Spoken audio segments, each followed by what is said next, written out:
What is up, guys? We're here for an unorthodox live watch party this week.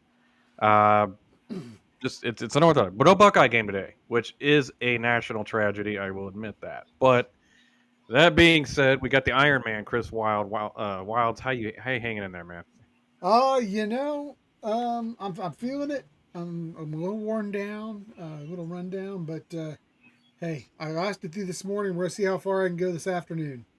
Yeah, if Chris has to duck out, prayers with you, buddy. You just go rest, man, because we'll handle it from here. I got the game up. We're watching Michigan versus Nebraska today, and not so much an analysis look at like we do like with Ohio State, but more kind of make fun of Michigan, pull for Nebraska. We're here to show our support. We're going to be joined by TG here in a minute. Hey guys, hope you're having fun today. It's a stress free Saturday at least until next week. Next week we got Washington at Washington, 3:30 Eastern on CBS, I believe it is, Yes, and it's going to be look. That is not a walk in the park. They got a really good quarterback, a really good running back. They're going to be tough, they got no and defense though, Corey. Their defense that's is god awful. that's going to be helpful. Yes, I agree. We're getting joined The, here by the star of the show today, and TG. Yeah, the sorry guys. My mom had called to try to get some, so I figured I'd just put the Hey, family first as usual. family is more important than a Michigan game. Let's be real. Yeah, it is. Anything's more important than a Michigan game in most instances. That's true. We're just here to have fun, obviously. But you Yeah, know, like it should whenever they call me, I'm gonna go down. So it's like it should be a good game though, and that's the important thing. I mean, I think we're gonna enjoy it. I think that what we saw is they were exposed against Oklahoma. I look for them to be exposed again here today. I think that this is a Nebraska team that, if you look at it, they come in, they are averaging 100 yards more per game than what Michigan is offensively. yeah, They are a team that enters the game red hot at 3-0. And Riola's look good this year. Rayola completing 77% of his passes with an 8-0 TD to interception ratio. Emmett Johnson, their running back, ranks seventh nationally. They got a solid team. Matt Rule's doing a good They job there. really are, and yeah. they do great on third down conversions. I mean, you're talking about a defense that's elite. It's ranked in the top 10 right now nationally. So, allowing less than 70 yards per game passing, and they've got a freshman quarterback on the other side. Yeah. How Ooh. uh So, where I'm are you psyched for guys at in this. your stream? Because I'm at they're right about to kick off is where I'm at. So I don't know. I'm My Um, right behind you, I believe. okay, my internet's been so bad so far, so I'm just like wondering. The yeah, kickoff just took place. Nebraska letting it go out of the back of the end zone. Going to start at the 25-yard line. So Nebraska gets the ball first, guys. Oh, mine's kind of fast forward up. yeah, Yeah, caught up. Yep. Yeah, mine basically just fast forwarded. So, Dylan's a sophomore. For some yeah. reason I thought he was a junior. I don't know why. He's only a sophomore. He's a kid that, at one time was an Ohio State commitment. hmm Yep. And then Georgia, then Oh Nebraska. wow, wow! Johnson's not even fooling around. He's not. I guess Chris is ahead. Oh, I just saw the first play ran. Yeah. Yeah, so you're a little bit ahead. Okay. Yeah. Well, I'm gonna sit back and try to keep my mouth shut for a No, play. you're good. Keeping my mouth shut, we know, is not my strong point. It's all good. Yep. Okay. Yeah. Nice. Off the edge there. That's an easy 15-yard run. 9 for 21. Nice. Nice. I I love like it. that too. And when it comes to Michigan, I think if you Oh, pay attention, ooh, oh, they got so lucky. damn. I was about to say that with the Michigan game, I think when you go back and look at them against New Mexico State, you could actually tell that they were getting beat like you could tell the flaws were already there. Like they got Yep. exposed even before the Oklahoma game. You could just see it. You ain't And lying.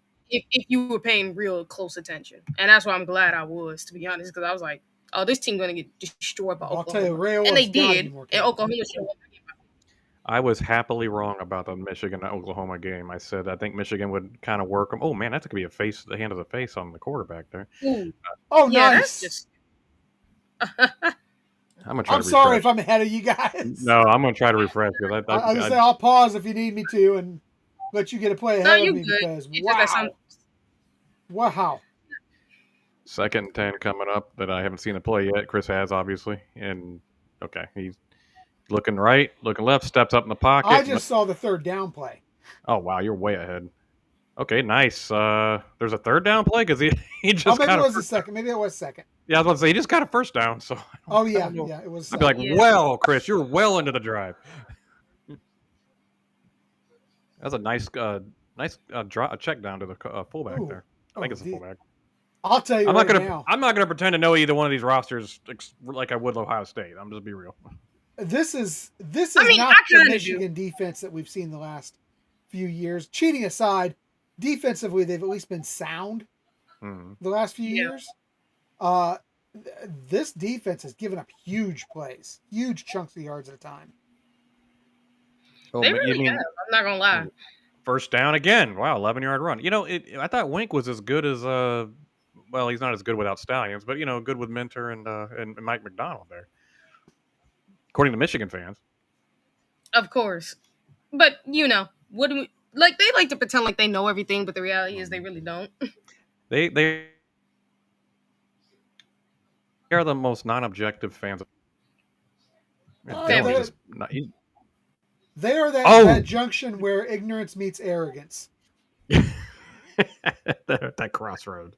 I mean, that's constant. I mean, that's completely Michigan for you. They're just gonna sit there at that crossroad, like I think this is the I'll tell place you for me. what.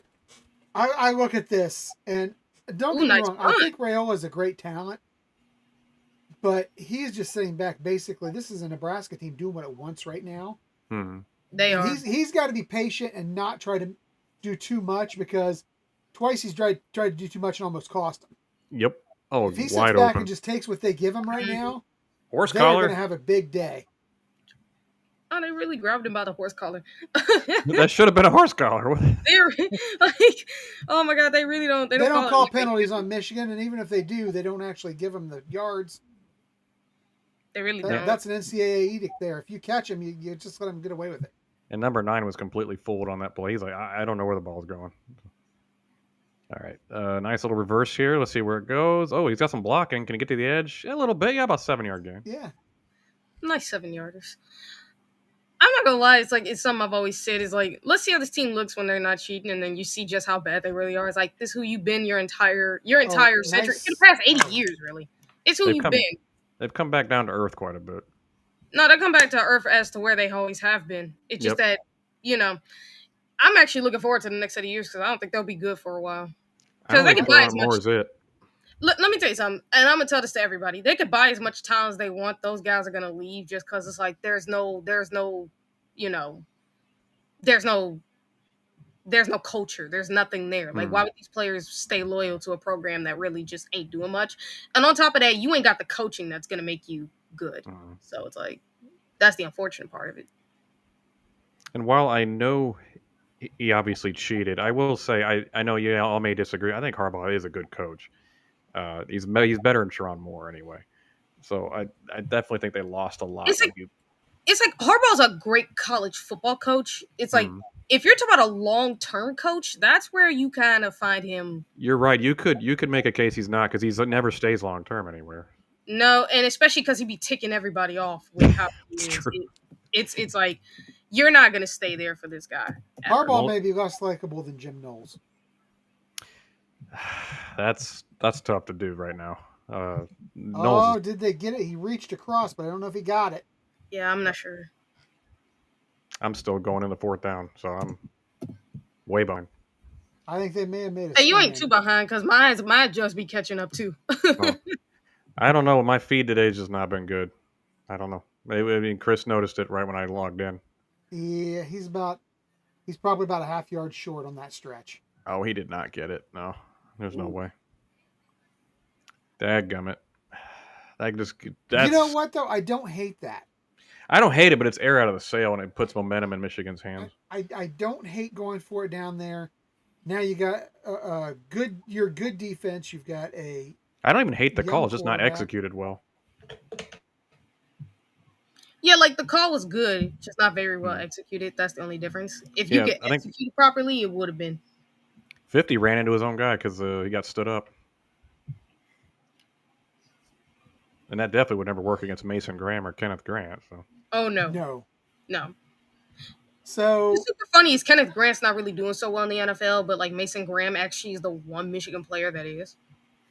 He's the one I thought was a legit top 5 talent to draft. I was like, that guy has really been a wrecking ball. Mason Graham is good. I'm a Browns fan, and I'm going to tell you, he's a good player.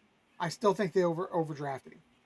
I think you could have traded down 5-6 slots and still got mid first round. Yeah, you could have got him mid to late first round, because he's good. But he's not all that. No defensive tackle in this draft was worth that much. Not shocked. But it is what it is. Where'd Kenneth Grant go again? I don't remember. Kenneth Grant went to the Miami Dolphins. Miami Dolphins. I was going to say that's how many waves he's making. Bad. Yeah, it does suck.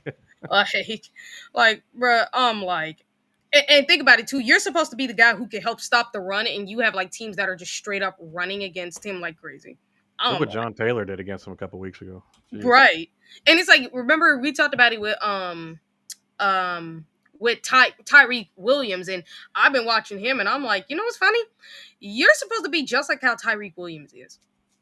That, like, what he's doing for the Lions right now is what you're supposed to be doing for the Dolphins, and you're not doing none of that at all, which I found that so funny. I remember Steve Deese getting angry that he's drafted Tyreek Williams. It was like, because we didn't dominated, and I was like, you know, Buckeyes been watching him for 4 years. We know what he can do, and I wanted Green Bay to get him, but that wasn't going to happen. So they went receiver. So, guys, just quick score update. Clemson has restarted the game. About to say, what happened? 24-14. Tennessee is owning UAB 56-17. Central Michigan, the team that this team wiped the floor with last week, beating up on Wagner of all teams, who are they even considered a college team? I kind of feel like they're like I don't know. I really don't know. And not a good high school team at that. Oregon's struggling with Oregon State. And that doesn't surprise me. You're talking about an in-state rivalry game. I mean, true. Yep. Florida State is having their way with Kent State, 13-0. I got to give them credit. Florida State looks like a pretty solid team this year. Florida State looks awfully legit. Yeah. Give Florida State that credit. You bounced back from terrible, basically season. from the worst season you've had in your program in a long time. Yep, they were like the unwanted stepchild last year. They were terrible. Oh, got a yard or two there, but not what they wanted, I'm sure. Now I'm seeing they came back and commercials going to replay. Yeah, you're still ahead. Yeah, it's all good. You're ahead a little bit. It just is what it is today. Yeah, it's not a word. But if this were Ohio State, it'd be a little different, obviously. Yeah. But we're just all here to have fun. Because let's face it, nobody cares about Michigan. Yeah. Michigan. No, I would say this: everybody just wants Michigan to lose. I know for a fact. That's a nationwide effort, I'm pretty sure. It is. I think they just issued an executive order, the executive branch, that Michigan needs to lose. Well, if there's one thing we know, it's that members of the executive branch definitely have a presence on the Michigan campus, specifically the FBI. Yeah, it's true. Like we said before, the FBI needs a permanent office down there. They really do. They went ahead and bought a couple buildings. Like, let's just set up camp. They know they'll need to be back. Yeah, exactly. All right, screen pass because they don't trust them to throw deep or in the middle. And they shouldn't. They're right. They shouldn't. You don't want a freshman throwing the ball in the middle of the field. Unless his name is Julian Saint or CJ Stroud, but this is their second year. I get it. Like what Julian's saying, he technically, and I actually saw this because he didn't play. Oh, God damn it! Why did they not call it that? Did they call it? Yeah. Okay, finally, because I'm like, ooh, they better have. That was so blatant they had to call that one. Oh, you better. But yeah, no, when you talk about dang, I lost my train of thought. Julian saying, yeah, thank you. I was about to say they were calling it like when he last played, they gave him like the freshman of the freshman of the week, I think. Yeah. Freshman of the week. Yeah, because he basically has stayed as because he's a redshirt freshman. Doesn't matter if you're a true or redshirt, you're a freshman regardless. So, and it's like I said it to myself. I'm like, him sitting behind Will Howard did him wonders because it really just let him sit and learn. Now, while he's still got some things he needs to do better, he's already going to be an impact player from the get go, and I'm ready to see him. I'm like, he's just gonna get better and better. Yeah, like I would say this: the one thing you can say about saying is when people say he's not athletic, I'm like, guys, he is athletic. Mm-hmm. Like, Yes. we're not going to see him run a whole lot. Now, I think Ohio State should incorporate his running ability a little more just to make teams be more honest. Here's the thing, though, TG. I think that part of that is he's athletic, but he is not Big. He's not big. He's not Will Howard. He's not, Yeah, I'm not saying, like, let him go get hit. Like, tell him to run and then slide. Just run inside or run and get out of balance. Like, just wow. Jesus. Good bounce for Michigan, baby. Good bounce for Michigan. Ooh, damn. That is, wow. Oh, yeah, guys, I see the score for Notre Dame and Purdue. Notre Dame's up 7-0. That'd be great if Purdue can give them a game. They probably will. But I would love nothing more than to see Purdue win that game. I'm telling you right now, DK, if Purdue wins that game, I might have to buy a Purdue jersey and wear it one day for you. Maybe next year on bye week, I don't know. But DK, if they can pull that out, I am going to get myself a Purdue jersey just to celebrate. Maybe I'll get a Purdue jersey and the name on the back will be Freeman Sucks. I don't know. That may be the way I go. You really hate Marcus Freeman. I do not like that man. And look, I get there's ways for you to prop up your team without bashing Ohio State, but Jesus Christ, I mean, crazy. Hey, Purdue's in the red zone. If coach for Ohio State, would you forgive him or no? No. No? No. Now, if he apologizes for it, would you TG, let's just think about where I stand on things. We had the discussion this morning about the Tattoo Gate kids. Yeah. Yeah, I got no forgiveness for that either. Well, that's you. Like I said, I forgive them. I don't mind it. I understand. But, hey, at least our program wasn't involved and they weren't doing the SEC, which is paying kids. Facts. I mean, like, when people say Ohio State pays kids, I'm like, if the kids have to do stuff like that, it shows you they actually have to get money. So, like, why would they go out and do that kind of dumb stuff if they were paying them? Yeah. Our compliance team would set themselves on fire if we were paying kids. We got a friend named Mr. Tomatoes in the chat he's trying to stir up some stuff with our friends out there, and I don't know what it is. He seems a little grumpy. Maybe he needs a hug today. I have no idea why he'd be that obsessed with tomatoes, but more power to him. I saw a guy named Jeffrey Johnston. I guess he might be a scum fan. Oh, no. Jeffrey Johnston's one of ours. He is? Oh, I'm about to say. Because I'm like... Well, there must be more than one Jeffrey Johnston, because let me tell you, every Jeffrey Johnston I know despises, with a passion, the scum loserines. I'm pretty sure he does, to be honest.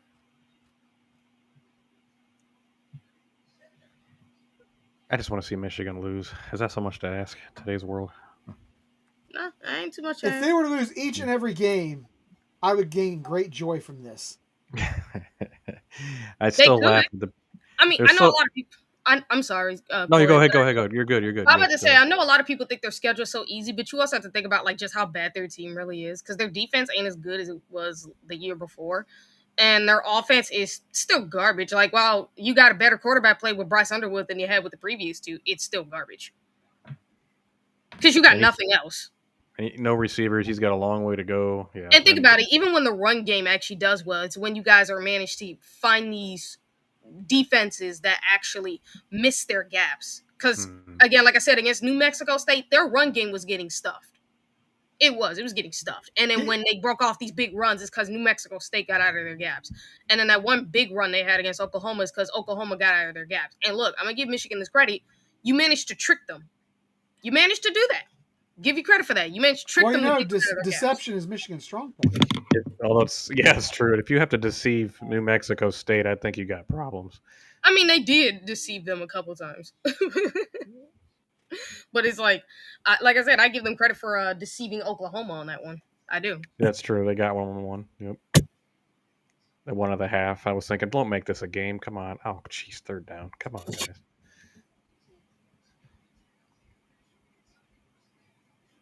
After that great punt from your favorite, do not give the ball back. There you go. We'll take that little conversion. Oh, Purdue's tied with Notre Dame, 7-7. Oh, wow. Yeah, I was about to check on Go that. choo choo, choo choo, baby, choo choo. You know what? There's a part of me that really wants Notre Dame to join the Big Ten just because they would be a better because I know for a fact every time we play them, Chris would be going stupid trying to go. Hey, could you imagine if they're in the Big Ten? That means me and Kennedy get to go live together. Mm-hmm. That'd be great.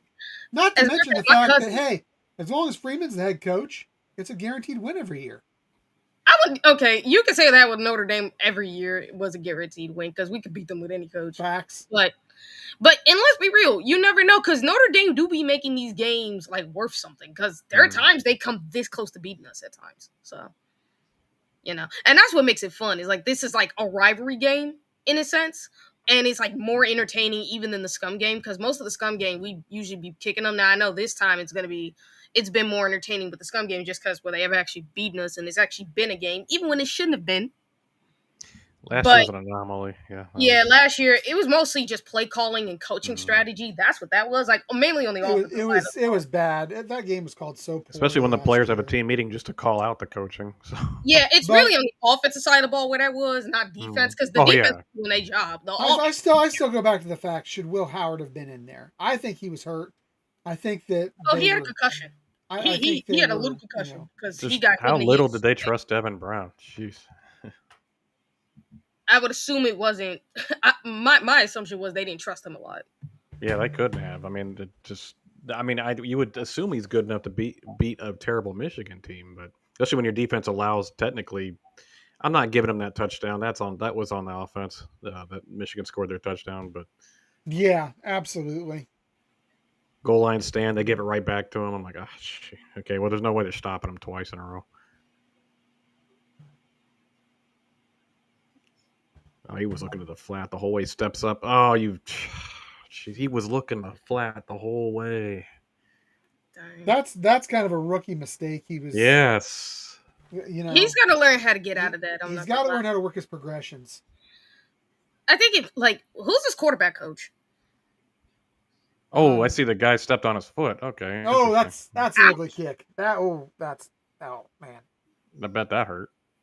I'm pretty sure it did. Like, I'm not a doctor, but that's a 300-pound man that's just stepped on your ankle. I feel like we're watching the Toilet Bowl, a game of who wants it least. Yeah, right now. He missed it. It was bad. It was bad, Cory. Oh. What did he just miss? Because mine missed field goal.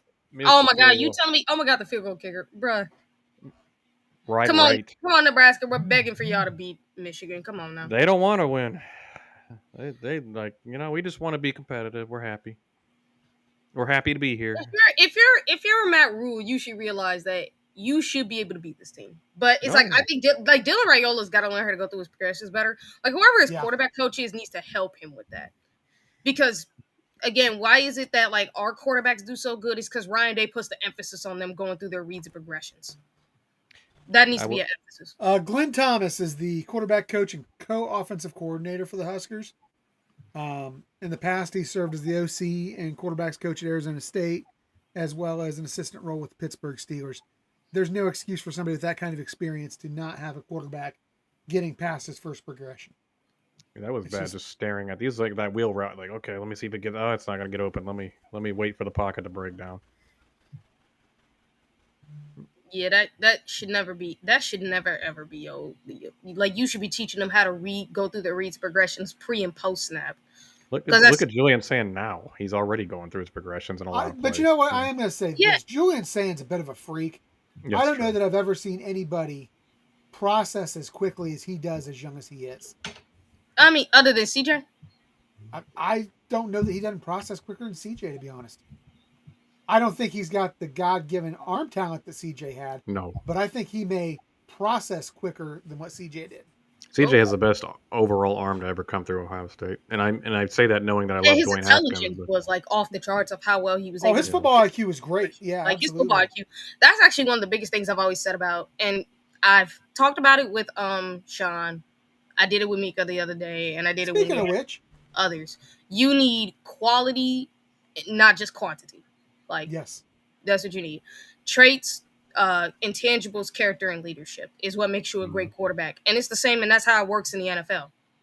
Same way. So that's just what you need. And if you ain't got that, you're kind of burnt. And this is the thing. We've seen a short sample size here. We've seen a couple games, and then we've seen what we've seen so far today out of Blair Underwear or whatever his kid's name is. Bryce Underwhelming. Come on, get it Bryce right. Underwhelming, whatever you want to call the guy. What's your take on him as far as? I think he's a talented kid. I don't know if he has the intangibles to go along with it. This is a guy who it wasn't but what, a week and a half, 2 weeks, or but 2 weeks ago we saw this kid getting into it with teammates on the sideline. I'm not shocked. I've always felt like he had the potential and the ability.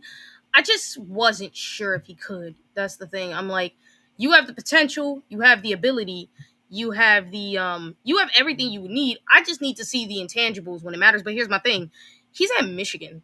So like, do you really expect him to like fully have the intangibles? Or No, really he's never going to develop. He's never going to get him developed either. He'd have been much better off at LSU. That's just a fact. I'll tell you what. Can you think how scary LSU might have been if this kid was at quarterback at LSU? I think he'd have been number one pick in the draft after a couple years with LSU. Oh heck yeah, and I think he would have developed all the. I think you would have seen more of it. I think you don't see it right now with him because he's not in a place where he likes to be.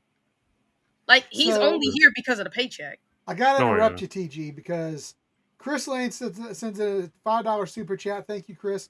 You look absolutely gorgeous today, TG. Guys. Thank you. Well, you look almost kind of pretty too. And we appreciate that. All right. Well, I got to go, everybody. Weeks, but it's nice to hang out with you guys today. Appreciate you guys listening, being in the chat, watching. Well, there we go. Almost lost my chat. Yeah, thank you, Chris.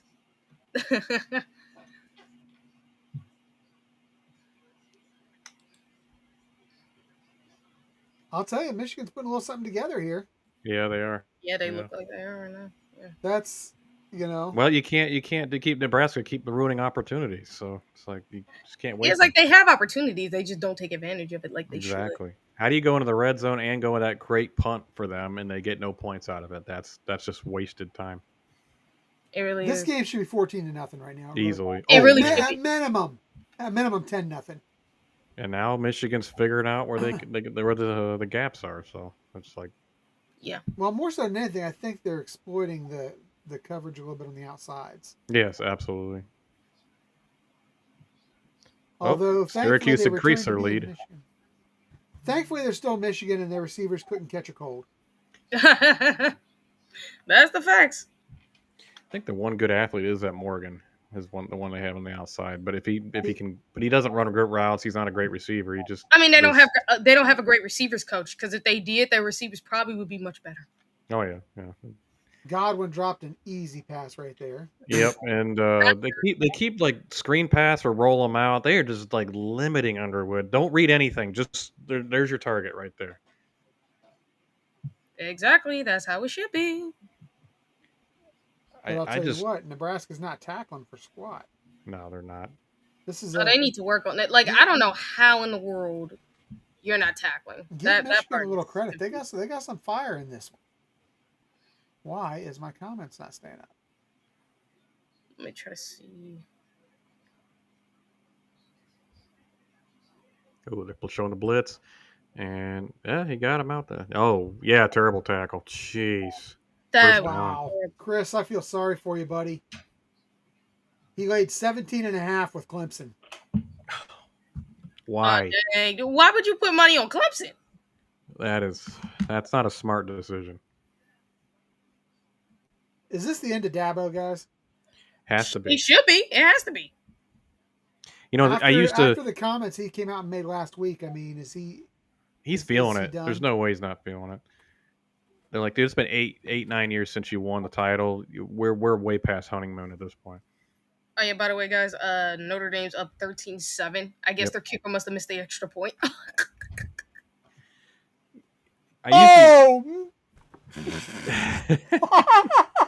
What just happened? Oh, a really what should have been a touchdown for Michigan, and the receiver just like fell. Oh dang! The invisible Oh, my defender got him. up now. Dang, dude. Now it was thrown behind. It looks like a halfback pass, and it was catchable, but it was a little short, but it was catchable. Yeah, he tried to. Yeah, you're right. He tried to plant and come back, and he just slipped. Yeah, it wasn't a terrible pass by a halfback or whoever 17 is. I don't know.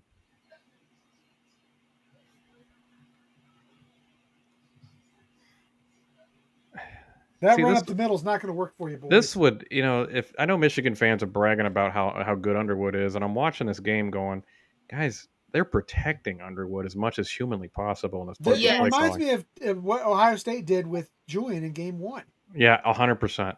And you know what? I don't blame them for doing that. I really don't. He needs protected because he is a freshman quarterback. Oh yeah.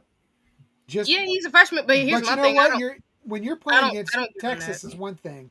When you're playing against just another team, it's another. Well, they see him against Central Michigan and go, "Wow, look at him!" It's like it's Central Michigan. Your athlete should out-athlete them. Another every one time. off the fingertips of a Michigan receiver. Beautifully thrown ball. Underwood put it right where it needed to be. Oh my god, dude! It's like that's the one good pass I've seen him throw, and it's like, oh my god, dude, how do you not catch it? Hit him in the hands. That's why I didn't catch it. Yep. All right. Man, these receivers are flat out garbage. Oh wow, yeah, that is excellent pass. Wow, you're right. These receivers are flat garbage. I'm sorry, like for Michigan, it's like these guys are worse than the Penn State receivers. Oh, not worse. saying a lot. But at least funny is Penn State used to have NFL receivers. Like the last time they did, I think was 2022, and then since then they've been garbage. I love being an Ohio State fan where we don't know what that feels like. Well, they were, Chris. You got to be honest about that one. I mean, you had what, Roman Wilson, who he's still with Pittsburgh, but I don't know if he's caught anything. Oh, Roman Wilson, of course, no, he hasn't caught anything, and no, he's been terrible. You got who was on the opposite side? You had Wilson. You had the names are slipping. Let me tell you honestly, this is my take on Michigan. If their tight end is not their leading receiver, they're in trouble. That's what it's been for the last 5 years. Do they have a good tight end right now? Yeah, Klein's really good. Yeah, Klein's a pretty good tight end. So why are they not throwing it to him? I think he's hurt, actually, isn't he? Really? Is he out? I thought he was out a couple weeks ago. I don't remember if he's out now or no. Tyler says Roman Wilson can't even catch COVID. That's twisted, impressive. Man. That's twisted. Dang. Yeah, if Johnny were here right now, he'd be like, Cory, go ahead and play the card because that's actually how my dad passed. So I was like, no. I have actually had it 6 times, 7 times. 6 or 7 times. Dang, Chris. It's no wonder that I'm sick all the time. But no, I never got it serious to where it was, my father-in-law passed that way as well. Oh, jeez. Back a few years back.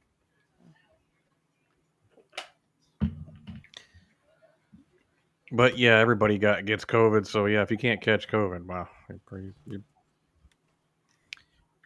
Clemson 4th and 10 on the Syracuse 41. They're down 27-14. Man, Dabo, you are cooked, buddy.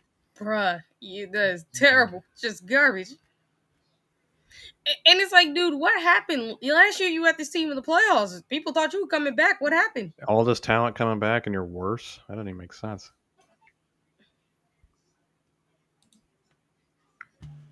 He just won't adapt. That's as simple as that. He will not adapt.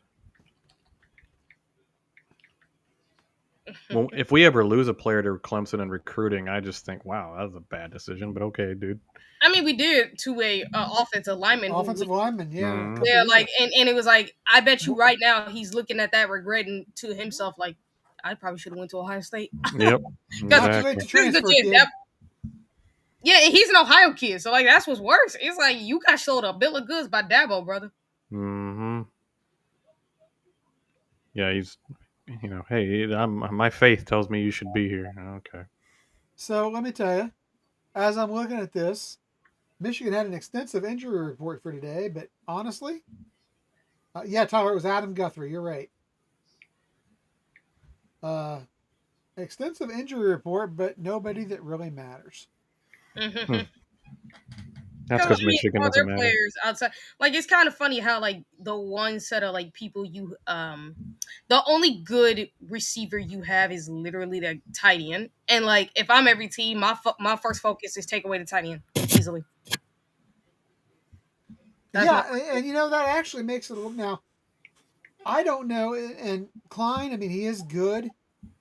Is he a guy though that's a Colston Loveland who can extend the field probably and not, go down the seam deep the way that Loveland Probably did? not. Yeah. probably not. So if that's not the case, then you should be able to cheat up on these guys Well, it's because you know funny you what they're say going to do. cheating, but yeah. Well, when you talk about Michigan, everything's got to be referred to in terms of cheating. Exactly. Oh yeah, I did see some news that with Emeka Buka, because I thought he wasn't going to play on this Sunday. It turns out he might. He has a chance. Tough kid, always a tough kid. He always has been. Got to give him credit for that, because I He saw is, the injury report and I'm like, oh, he could And, actually and play. Okay. he's putting up rookie of the year type numbers. and he is absolutely going to be a coach when he's done because that kid is so smart. I'm not shocked. Imagine, if he comes back and takes what happens if he comes back and takes Brian Hartline's place as receiver coach? I'd be okay with that because Hartline might be I'm head not going coach to by cry then. one bit. Yeah, that's what I'm like. I'm like, if he becomes a coach, man, he could be our wide receiver coach just like Hartline. 100%. And he's going to have. I mean, I'm not knocking Hartline, but Mecca's going to have a more successful career in the NFL than Hartline. And Hartline stayed in for quite a while, but He stayed in for Hartline had a great 10 long years. career. He had good longevity in the NFL. he surprised me with that because I thought he was just a guy at Ohio State, and I was like, okay, well, Brian, you know what you're doing. Do you guys want to know what ADJ is? ADJ. Yeah, it's basically a percentage for how accurate your throws are. Oh, okay. Oh, Guess who's number one? Who's that? Saying. Oh, okay. Well, that is one area where he is just as who's good as not Stroud. is Dylan Raiola, who just handed Michigan the ball in their own territory. Oh wow, that was just dumb. Come on, Raiola. Well, he had to throw a pick at some point. Yeah, second is Carson Beck. Well, Carson Beck, I'm telling you, Georgia made a mistake there. It's because their receivers can't catch. Like, I was watching their receivers beforehand. I'm like, y'all still can't catch? You know what I'm wondering here, and I got to ask, guys, why are these Michigan defensive backs not the receivers? Because they catch the ball better than the receivers do. Do they even know how to run a route? Does it matter? They can catch. Yeah, you can run a but you do have to know how to run a route, because if you can't run a route, that's going to be hard. Here's a question. How good would Dylan Raiola have been if he had gone with Ohio State and stuck with Ryan Day? Probably be a lot better as far as his accuracy. Oh, that's a touchdown easily. Nice run by Bryce Underwood, taking advantage of his athleticism. As he should, to be honest. He should, yeah. Guys, this game may not be what we thought. I'm telling you. Man, Nebraska had so many chances, and then they screwed it up. Nebraska did not take advantage of their opportunities, and they got to score right here. This one's going to get out of hand. Yeah. And the thing is, Michigan's running a very basic offense, and it's very basic. I'm telling you right now, I guess Biff's over there on the sideline reading the Football for Dummies manual. Yeah, safeties, it's like, yeah. Because here's my thing. I'm like, Nebraska could absolutely, and they have exposed Michigan. It's like, but they haven't taken advantage of it. I'm like, come on, guys, take advantage of it. Y'all had them right there. It should be like 14 to 3 right now. And instead, it's 10-0 because for some reason you decide to just choke at the very last moment. They are. But you know what? I can argue and say that as much as I like Matt Rule as a coach, I feel like this has been an ongoing thing under Matt Rule, is the fact that they can't seem to get over the hump. They can move the ball, they can do this, they can do that, but let me tell you, they can't get over the hump. And you look at that, a perfect example, and let's call it what it is. Last year in Columbus, they should have beat Ohio State. They should have beat Ohio State last year. Mm-hmm. And couldn't get the job done. Took me a second to remember that game. We had that last second touchdown pass to Quinn, yeah. It's like, I don't know why this happens to be like an ongoing thing with Matt Rule in Nebraska, because it's like, because as much as people hate Franklin, at least Franklin has this team like beating teams. Because I bet my money that the Penn State, no matter how much people feel about Drew Allen, can beat this Michigan team. Oh yeah. Oh, absolutely. Like they absolutely would, because like this is a team they should beat. I don't know that Penn State doesn't beat this team by 2 to 3 touchdowns. They would have been kicking the crap out of them all game. But you look at that. You mentioned Franklin, and you know he doesn't win the big games, but he wins games he should win. This is a game Nebraska should win. Yeah. That's where the problem is with Matt Rule. Like, and that's where Matt Rule's problem. But it goes back. It's deeper than that. You go back. How many close games did Frost lose? This has been an ongoing Nebraska problem for the better part of the last decade. True. I don't know why that is. Like, if you're really telling me that this has been your ongoing problem, where you actually can't. They may want to get that. You can't win games you're supposed to. Like, that's a problem. I'm looking at that interception again. I'm blown away he couldn't see Hill just camping there. He was just sitting there waiting. I know. So, right? Like, how are you not seeing that? But again, I think that's where this whole thing kind of starts. It's like Dylan Raiola's not reading the field properly. Yes. And I know we had talked about it. The one he just threw was a stupid throw to make. It really was. Oh, jeez. Yeah, I just saw it. Jeez. I know he's a little under pressure, but step up in the pocket, make a throw, dude. I would say Nebraska's offensive line has not been good. That is something. Their tackles are not good.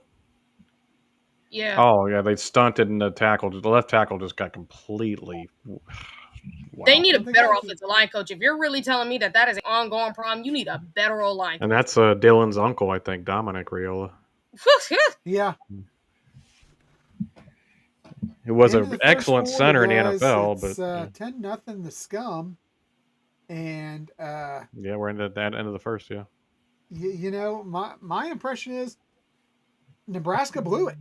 Yeah, Nebraska blew that first quarter. Now, can they get it back? Absolutely, they can. We'll see if they can. I'll tell you, they've got to take advantage, and they got to play Nebraska football. They can't be out there trying to do too much. What is Nebraska football? They got to just. I mean, they should have had a game plan in place. If you had watched the Oklahoma game and the New Mexico game, you should have known what to do. Now, here's what I will say. Nebraska's defensive front is nowhere near as good as Oklahoma's, I know, but you should be better than New Mexico. I agree. Because even they were stuffing, like, they were doing their job better than on that touchdown run by Underwood. I don't even know what the safeties were doing. No, they were just like, they were laid back so far. They double covered the flats. When he started moving. Okay.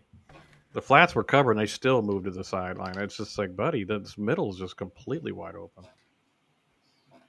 Caleb Downs would not allow that to happen. Oh, Caleb Downs will try to take Bryce Underwood's head off. Oh yeah, and I highly encourage that. Same with Jalen McClain. Like they would have been, they would try to take his head off at that point. Like, oh, you want to get out the pocket? Now we finna hit you to make you stay in the pocket. They wouldn't double cover the flats for no reason. Like, oh, we gotta watch the sideline 5-yard outs. Oh, jeez. Purdue is 14-7. Purdue is driving at the end of the first quarter. They are 3rd and 9. Coming up on 3rd and 9. Yeah. Good. They're playing them tough. But they're definitely in field goal range to keep this one close, guys.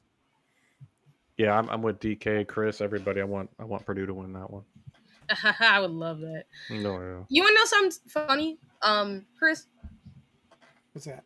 Is like my cousin who I talked to is a Notre Dame fan, and he was one of the people. He's one of the Notre Dame fans who believe they should be in a conference. You know, I agree with TJ. I think I'd like him in the Big Ten. I would love him in the Big Ten. And here's the thing, I think that this year could be a wake up call to Notre Dame, because if you have enough SEC and Big Ten schools that are good enough, and they go out there, and especially if they start 0-3 or they don't put up a big showing against Purdue, and then they end up 10-2 with a lackluster schedule, I could see a route to Notre Dame being left out of the playoff. Oh, most likely that's what's going to happen. Whereas if they had a conference championship game to try to get them back in, or a conference affiliation that, you know, because even though it's unwritten, you and I think all three of us know, there's 4 slots reserved for the SEC, 4 slots reserved for the Big Ten every year. Yeah. It's unwritten, but it's there. Oh, Tyler, good point. Malik Harford also would try to take his head off. How about Jalen McClain after that hit we saw last week? Yeah, I had said McClain. I didn't mention Harford. Yeah, I didn't mention Harford. I'm like, yeah, that's correct. He would have tried. He absolutely would have. I've seen Malik Harford hit. That dude really would try to hurt you. You Just like better hope Sonny and Arvell don't get hold of him. oh no, those two would definitely be trying to kill him. Even the D linemen, like they would, like our defensive players, our corners, our safeties, our linebackers, and our D linemen would be trying to hit him for real. Oh, yeah. They'd be trying to hit him at that point. They don't care. Their receivers versus our corners is going to be interesting.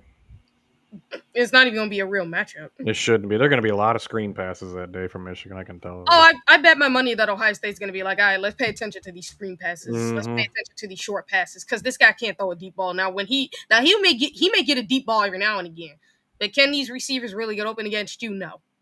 So, like, if I'm Ohio State, I'm playing man-to-man almost every time. Oh, yeah. And every now and again, I'm going to switch it up in the zone. Michigan just jump and give them the first down. Man, I right now you have to say Michigan wants to win, but yeah. Yeah, Michigan came across. Wow. Trying to keep them in the game. Got to keep it interesting. Might as well. Oh, yeah, he totally jumped. Yeah. Yep. It's like I said, but it's like I said, like Nebraska should be destroying Michigan, and instead you choke them. IBG, Chris Lane says, hits our boys hit hard. That's just what they do at this point. Mm-hmm. You know what? And I'm going to give a little credit here. Let's give a little call out to IGB because let me tell you, Iggy, I think, brought a lot of that intensity with him when he came up. He did. The physicality and the intensity in our defensive backs started with Iggy coming up here, and then I think it just went over, and it just became infectious. And then Caleb Downs comes up, and it just has become ridiculous. Matt Rule's not happy. They called false start instead of the offside. Yeah, like that's the thing. Like, I mean, if you remember correctly, and I think it was Denzel Burke who said IGB when he came over, like really lit something in this team that really made them play like with so much more fire because how aggressive he is. Came from the SEC. It just means more. Please. In terms of how much you got paid before it was legal, maybe. That's true. Maybe, yeah. And think about it with Taiwan Malone. Like, he's actually been doing everything right. Yeah, he actually graded out champion last game. Yeah. Like, and everybody was worried about him, too. And I said to guys, every time Taiwan Malone came in, you saw flashes. Like, that dude was something. And it's like, now that he's completely focused on football, you're starting to see him really start to come. Now. Do you want to comment on this? Because I just can't, PG. Iggy's got the best abs. I don't know. I would say that. I can see your argument, but I wouldn't say that. I mean, you have an argument with Sonny, with Caleb, with Jeremiah Smith, Carnell Tate, Brandon Ennis, Sonny, Arvell, our linebacker room. She got a lot of abs she's been paying attention to out there. Look, it's not hard to see their abs, It's part of the analysis. It is. I mean, those guys are physical freaks. Like, you telling me you don't notice? They are animals, no doubt about it. Those guys are. As guys, we usually look at their arms and go, "Man, they're jacked." Yeah. Usually. It looks like apparently from what Leah texted me, and I think that's what's happening now is 14-10 Purdue? Yeah. 14-10 Notre Dame. Yeah, it just came up on my phone right now. I am so glad we're not Nebraska fans right now because they're making me sick. So. Yeah, if I'm a Nebraska fan, I'm so ticked because I'm like, what is this? What we're watching? We should be so much better than this. Offensive line's bad. What's his name's panicking. I'm sorry. I will take a year of Will Howard and a couple years of Julian Sand over Dylan Raiola for 3 years. Yes, yeah. Oh yeah. But then again, you do have to wonder if he had somebody like Ryan Day. He'd be so much better than what he is to mentor him, to really teach him the position, to help develop him. I have to wonder if he wouldn't be better. He would be better. And our offensive line's better than Nebraska's by a mile. Yeah. By a mile. Like, that's the other part. So it's like, I think he would have been developed just fine, but I think he got taken away because of the family legacy and everything. So it's like, plus he'd be throwing to Jeremiah Smith and Carnell Tate. Right. Which makes any quarterback better. Yeah. And what's funny is like Nebraska looked so good last year, and it's like, man, y'all really start off every season this way. It's like y'all look good towards the end, But y'all start off so bad to a point where people are like, what are y'all doing? It, Oh, by the it, way, for Oklahoma and Auburn, it's 3-3.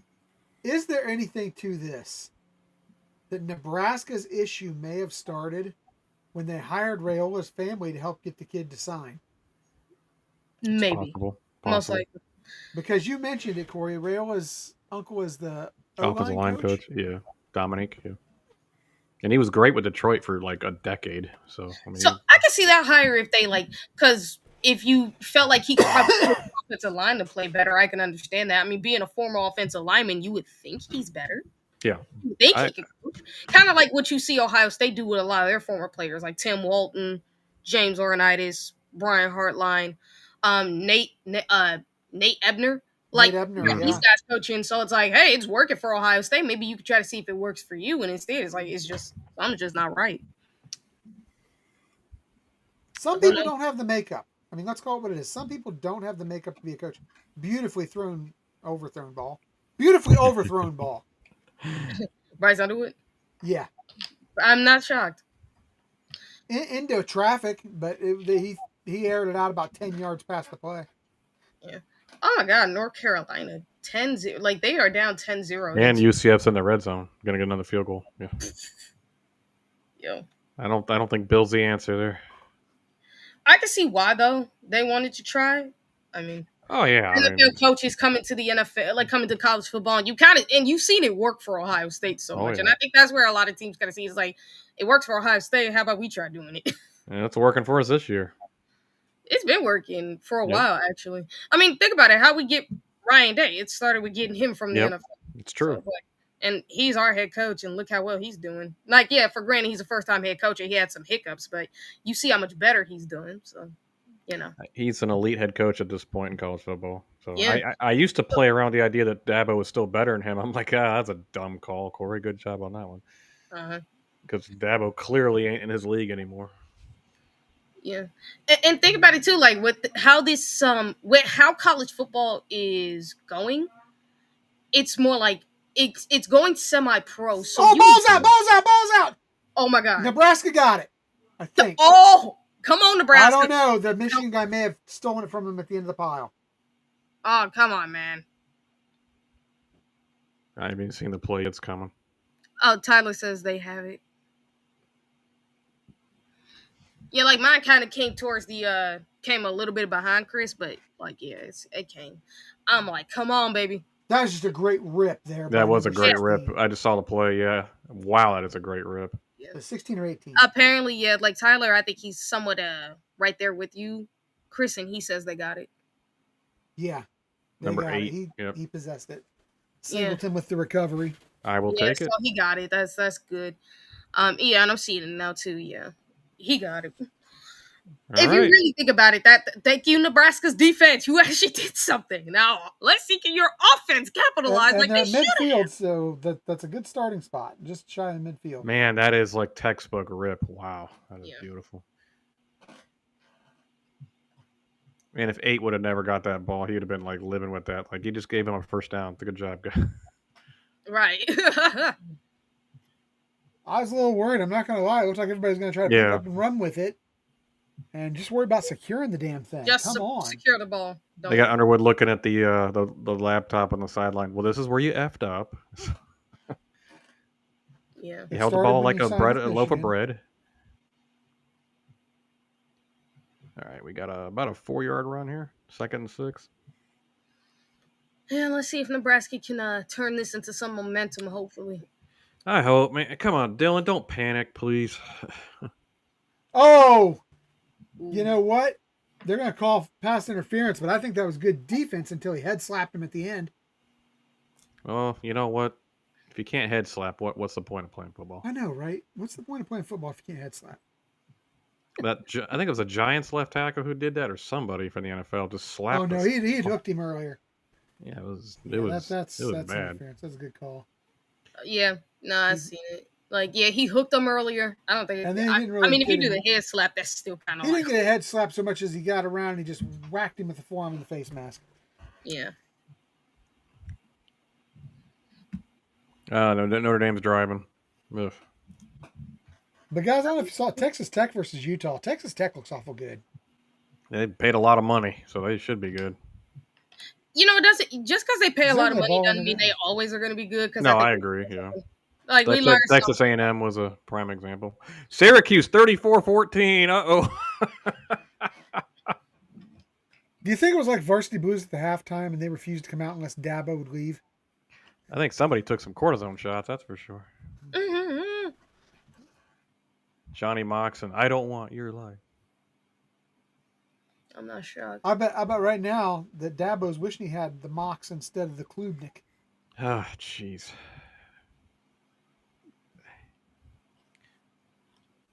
I don't know how Clemson's is bad. I just don't. I mean, I know they're not. I didn't think they were like a superpower, but I'm like, Yeah, so many things were wrong on that last play. So many, but Nebraska completed for a big first down. Nice. So many things come went on, wrong. Nebraska. We're here rooting for you, Nebraska. Please stop letting us down. Michigan should have had a sack there. He steps up, throws a wobbly duck pass, which I think was tipped at the line. Yeah, I don't know how he didn't get the sack there. Yeah, how you not get this?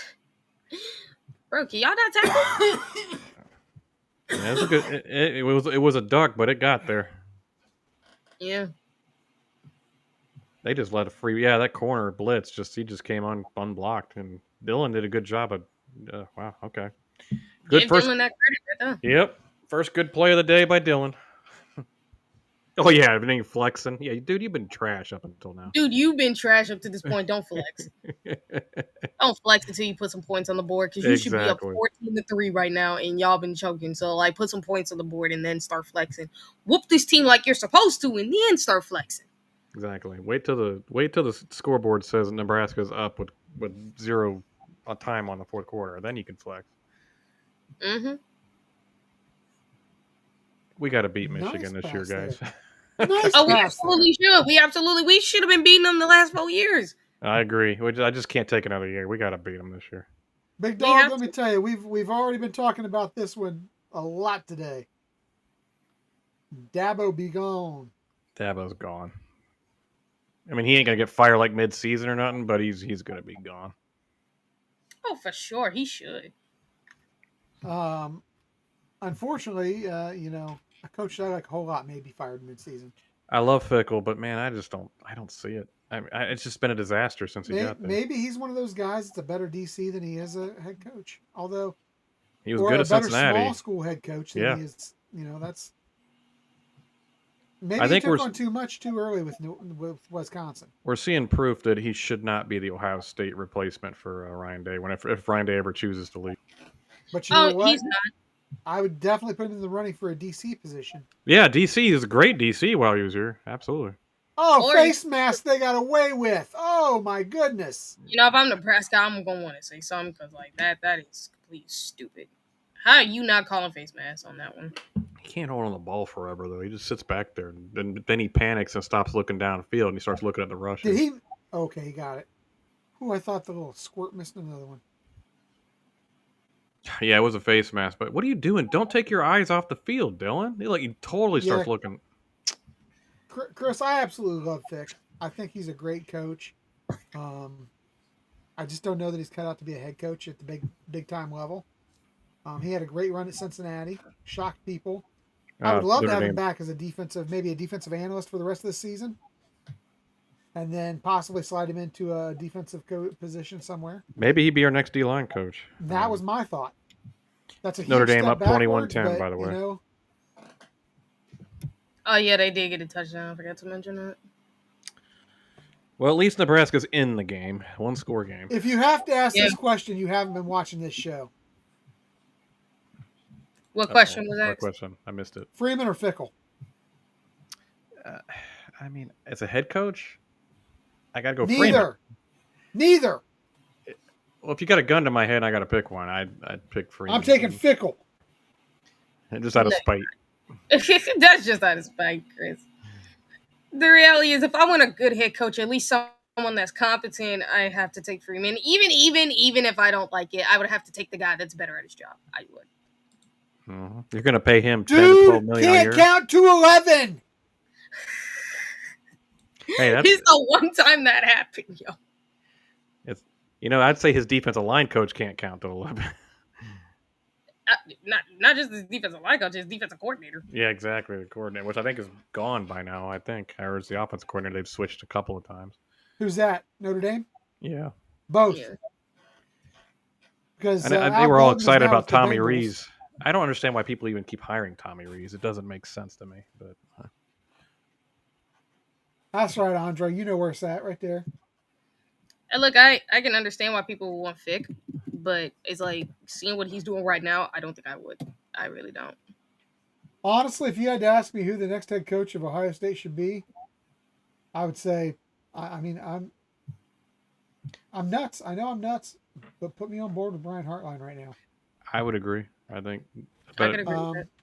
I think I definitely want to see him seasoned up another year at least. Oh, he's got to have a few more years, I'd say. Yeah. But I like what he's doing. I mean, he can recruit. He can. He can recruit since when? He's showing that he can call plays. I think the guys love his energy. Players love him 100%. That one time that I will say this in the beginning of the game, I really do believe that, and I get that their kicker had missed it the first field goal, but I think when they were close in the red zone, instead of going for it on 4th and 2, and I understand why, they should have taken the 3. Should have taken the 3. I can respect that position because, as a rule of thumb, you never want to take points off the board. Yeah. I mean, especially this early in the game. Like when you're this early, I would rather take the points now and then try to worry about that later. Like if you're down by a certain amount of points, I can understand you doing that. Mm-hmm. But if it's early, open up in the game, just take the points. Here's one, TG, and I'm going to throw this at you because, and Cory, I want to get your take on it too. But it's just me doing the IM. Kind of a wrench into that. What do you think potentially, depending on how the next season or 2 goes, about Matt Patricia? After Detroit, I'm having a hard time trusting him as a head coach. I have a hard time trusting him as a head coach after that, but he is a good coach in my opinion. It's games like this where it's like I have a hard time trusting him so much. So. I mean, I hope he's learned not to be arrogant because he went into Detroit like an arrogant cuss. He just thought he was like. I mean, he's not acting arrogant now. He seems very humble right now. Yeah, I trust me. I am so happy I had my reservations. I wasn't anti him, but I'm so happy he's proving me whatever my reservations were wrong. Well, nothing will humble you like having your ass fired. Yeah, exactly. And then having the whole NFL basically blackball you. Like, no, we don't even want you for a while there. So. Yeah. But he's been amazing for Ohio State. Nobody can deny that. Nobody can. I would be careful about this. Dude says, I've met Vrabel's mom. She's beautiful. That guy could still destroy you with one arm tied behind his back. So he could hurt you. I'd be careful. He was one I was on board with Chris about if Ryan Day were to get fired after the Michigan loss. I would have loved to have had Fick here. I would have as long as he could have kept the guys in place that were here, with Hartline and Walton and Lawrence, who are out there recruiting the hell out of things, because I know that's one of the big things he did not want to do was have to do all the recruiting. No, but you're right. He has assistants who can do it. I mean, because Patricia's not really recruiting. Yeah, he spends time with recruits, but he's not out traveling all over the place. But when you got Tim Walton and Brian Hartline and Larry Johnson out there, you don't have to. And James Laurinaitis. Yeah. I mean, that linebacker room is completely transformed with James. That linebacker room is scary. Oh yeah, that's terrifying. If I'm any team, I do not want anything to freaking do with that linebacker room. And the future linebackers. Down. Yeah. He was down. Oh, nice play. Oh yeah, you're right. He was. There's a nice play by the corner standing up the blocker on that one. Nice. But yeah, I agree. Klein is playing. Day's going anywhere. I think Day is very happy. I agree. I don't think he's. He's easily down. I don't think he's itching to go to the pros. I think the Patriots' job is probably enticing, but with Vrabel there, and Vrabel probably will be there a few years. I don't see. Vrabel's a solid coach. No question. He is a very solid coach. He's a very solid coach. He's going to have these guys competing for a playoff spot. His defense is going to be solid. Mm-hmm. And Drake May looks like the truth. So, and you gotta love his philosophy of ball when you're talking about the location of the stadium. because that's New England type of football. That's just tough, in the snow type of football that Vrabel plays. It is. Vrabel was a perfect. I know he was in between Jared Mayo and Bill, but he was a perfect replacement for Bill.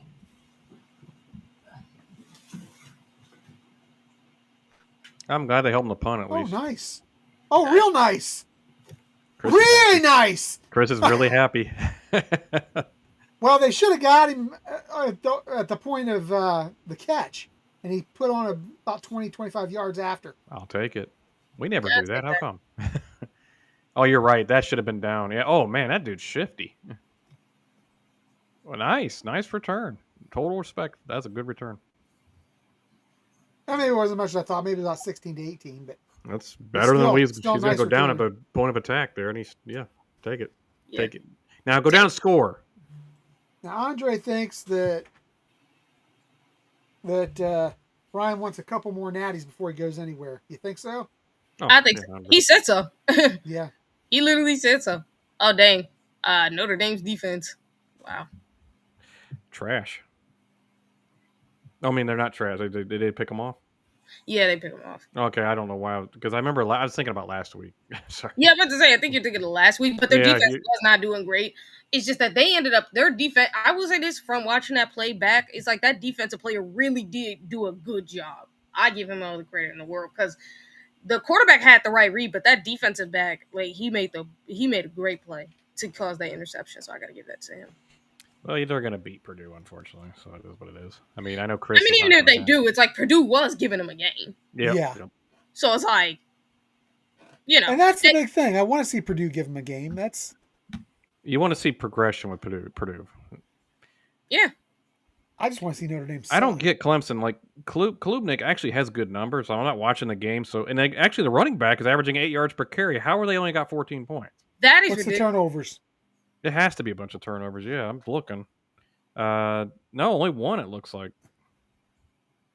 You got me. I don't know. One fumble lost.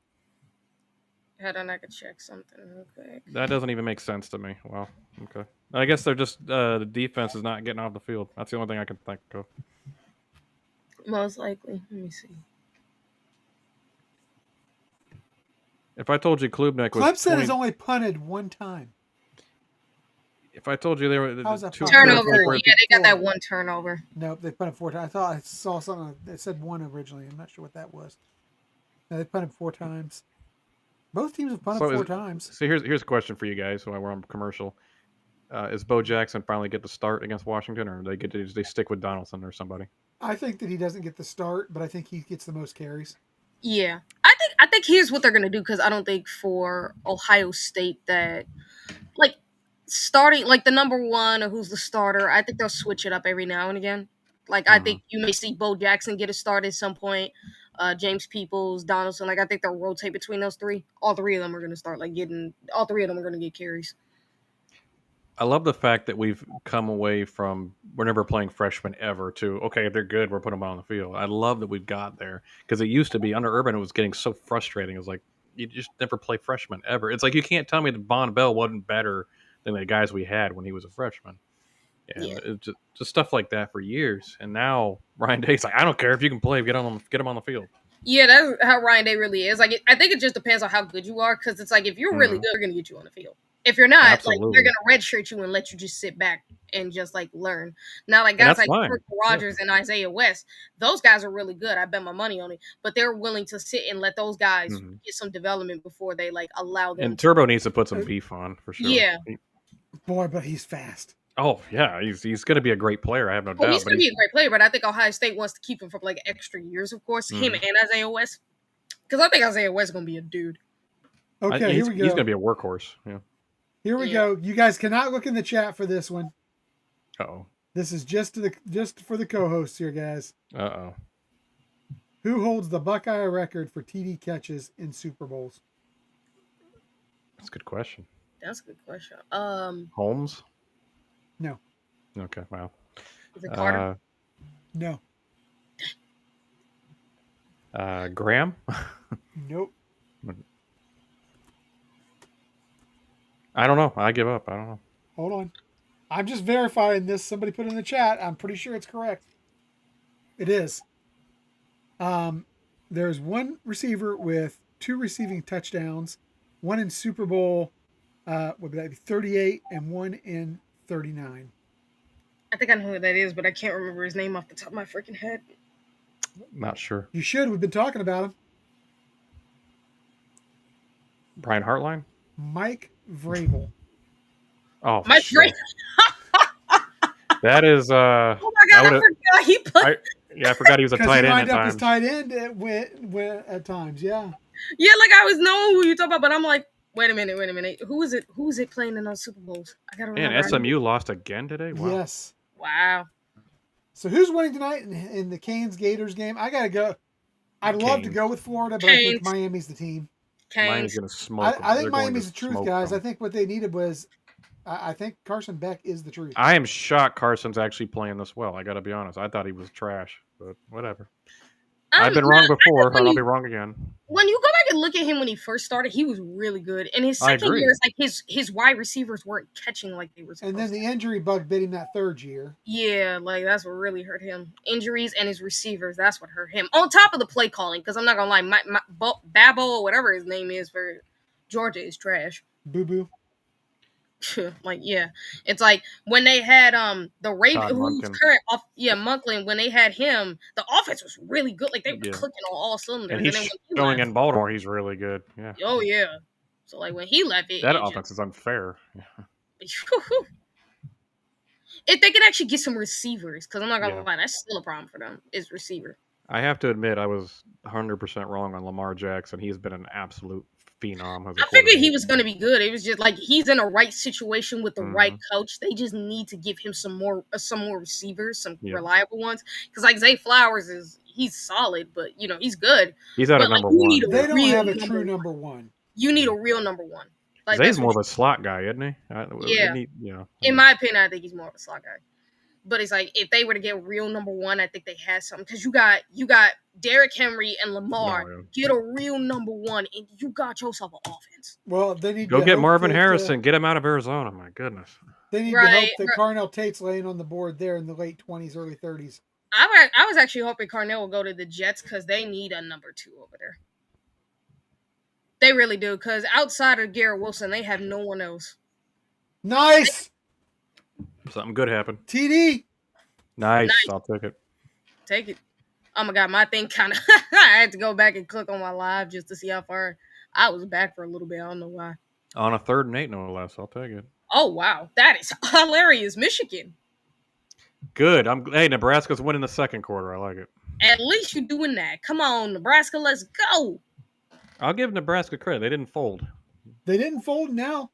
As it goes, they're looking at making this a 30-minute game. Oh, honestly, like I said, they should be kicking their butt. But if you're making this a 30-minute game and you can beat them in the second half and you can really just put them on stone, at that point, I'm going to be sitting here eating some corn. Got to take a big drink of my Wolverine tears here. that was a good throw, but I'm going to say Dylan's mechanics are garbage. Holy smoke. Again, his quarterback coach really needs to work on that. Because he's like, he just sits on his back foot, he sidearms it. I'm like, dude, you're not Pat Mahomes. Stop it. He wants to be God. He wants to be Pat Mahomes. So and Pat Mahomes has taken him under his wing from what I've heard from Patrick Mahomes. Is like he has taken Raiola under his wing to try to teach him, which I can understand that. But I think if you're Patrick, you might want to get him to really fix his mechanics. Because I will say this about Patrick Mahomes, is at least his mechanics are good. He just has the ability to get off his mechanics when he needs to. That's the difference. That's the difference. He has the ability to do it. Raiola right now doesn't. Like, if you're Mahomes, you should be teaching him how to be on his mechanics and, like, to keep doing it. And when to get off his mechanics, like, you need to show, like, I don't know, you can't show him that because I don't know if Raiola has that. I'll tell you that the slot, or I mean, not the slot corner, but the safety, well, slot corner too, I guess, for Michigan, we're totally confused on that play. That receiver made a great move at the point of attack where he just. Oh, yeah, he did. That was great. Good. I'm glad it's a game. I was getting scared for a second. It's like, geez. Please don't blow like it was like, bro, don't blow this. No, Chris, I got bad news for you, Chris. Notre Dame 28-10. Again, no, Purdue really was making it a competitive game, and it's like Notre Dame just came out at some point. I think Yeah, Marcus Freeman's like, it dude, is you're what it making us is. look bad. Come on, let's. Oh, CJ Carr is only 3 for 4 for 94 yards and a touchdown. Oh, he Wow. hasn't even passed the ball like that. Okay. Wow, they haven't needed to do anything. I think they just kept sticking with what was working. And like I said, their defense ended up making some great plays. Even though I will say the offense was doing some of the right things, the defense should play better. I do think CJ is going to be a really good player.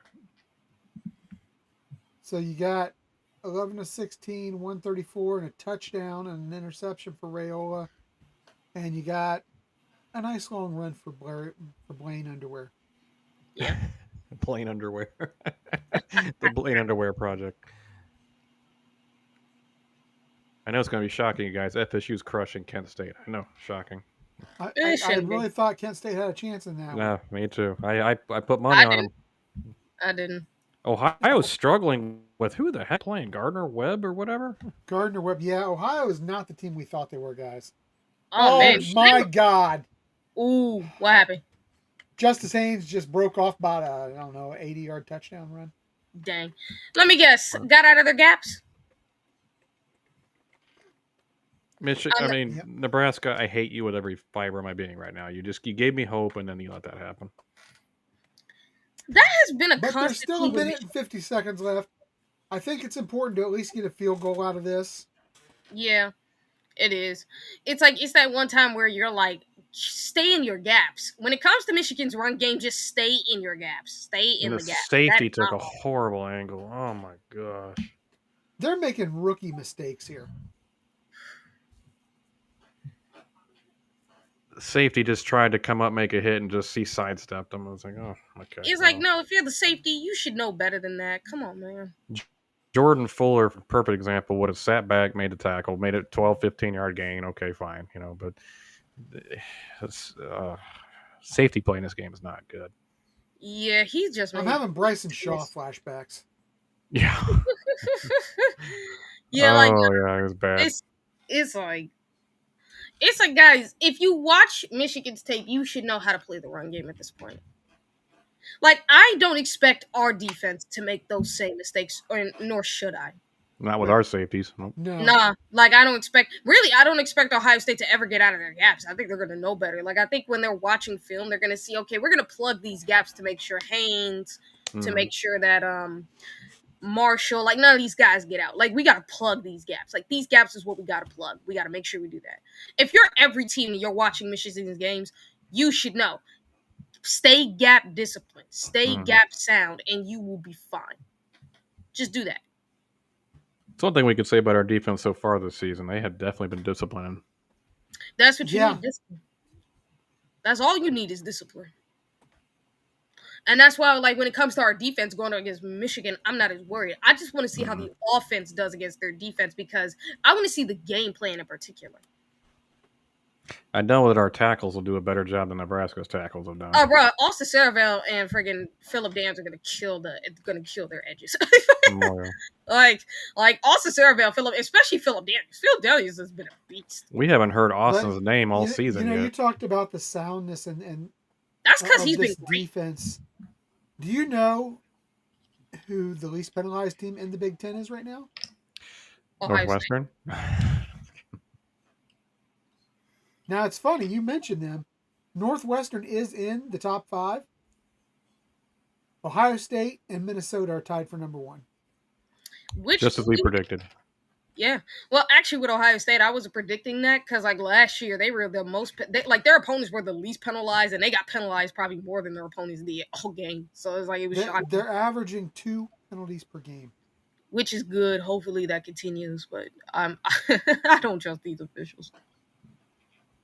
Once we get into the tougher games on the road, especially, Washington's going to be a good test for that because that crowd is going to be hard to stay disciplined at times. But we'll see. I mean, it is just because it's like they're going to be because with Washington, like we thought Autzen was loud, like bro, Washington loud, and I mean like they are loud.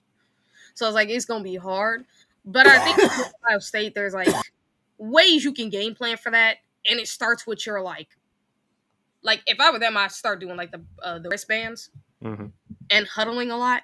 And if you see them doing something different on the defense, you try to give off like a signal. Have everybody have have like something where everybody knows to just look over to see the signals, because that's why the point of signaling. Because sometimes you'd be so loud you might not be able to hear them through the headset. So do signals. That's why it's like, and I think Ohio State still does do that. Is signals. Are we triggered by signals now though? That's the. I mean, I can see that they are, but that's the good thing about those headsets, though. Is like, Oh yeah. The headsets. Plus, it's like I said, if you are signaling, just you're not as worried, at least hopefully, about someone. Because I don't think there's anybody like Matt Weiss that's hacking your stuff this time, and we haven't seen. I hope not. My goodness, that guy should be in jail. Yeah, he should be, but you're not worried about hacking. He will be, in my opinion, but. You ain't got to worry about anybody hacking your stuff to get your signals out, or you ain't got to worry about somebody, clicking on their phones. Hopefully, you would hope, but I think that's stopped. But since they don't penalize you for it, who knows? Yeah. No, they just fine you a very reasonable. I mean, that's true. They may still like if I'm a team, I'm gonna probably still do that. Oh. That's safety. I'm just on the replay. I would literally bench a guy for doing that.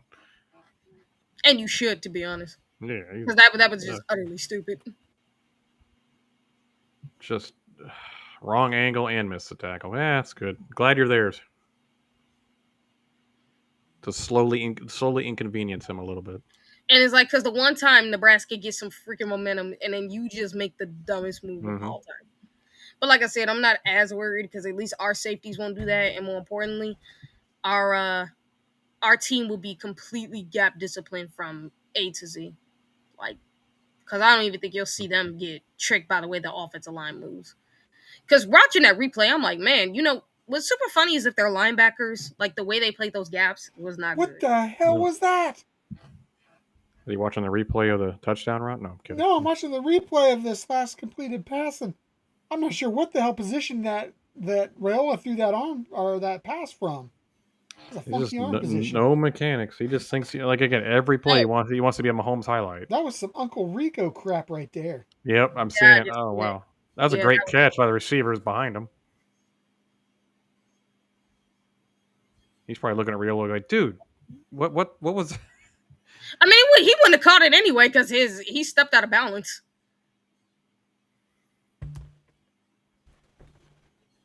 Yeah, actually, he sidearmed that around the tackle. Wow.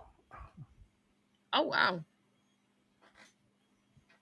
Oh, that wasn't such a good play.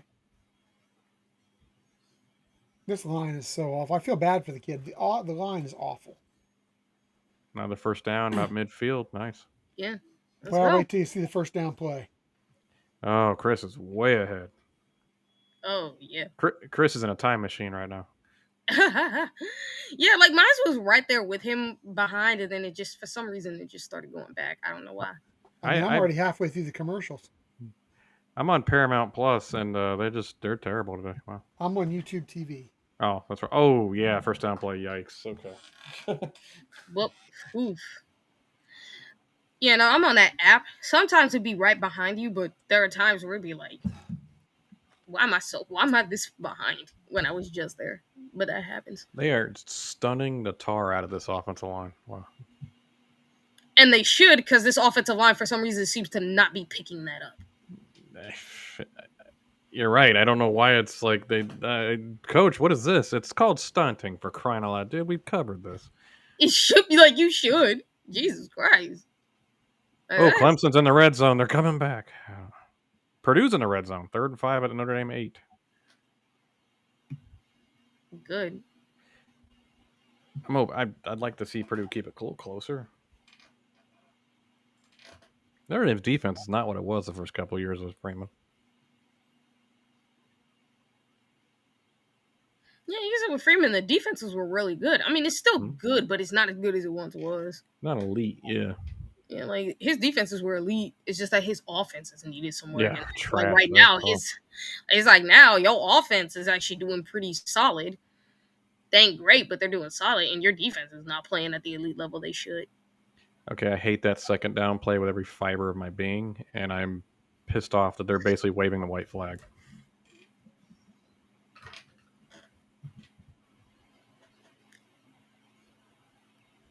Who, Nebraska wave the right flag? To me, they are. That was the second down and 19. They run it up the middle. It's like, okay, What was that? Really? Oh yeah, I'm seeing it. Like what? What? screen pass, anything to try to get some positive yards. And then you're wasting all the time. Yeah, they waved the white flag. They're just running clock. I guess I could see. I could understand why you would do that, only because of the fact that you would think the team is expecting you to pass, so you run the ball. I can understand that, but it's like, understand, dude, you need to get some of that yardage back. So like, I would pass the ball a little bit, and I understand why you don't either, because you don't trust this offense. Nothing. I think we're definitely going in the half 17-10, probably. So, guys, I hate to do this to you, but I think you got to take off. I'm gonna have to. Yeah, it's all good, man. Take off. I'm not feeling so hot. Go rest, man. Go relax. I will talk to you guys later. Yep, no problem. I can do that. He did a call-in show. Now he's got this. Yeah, you got to, Chris, go rest, man.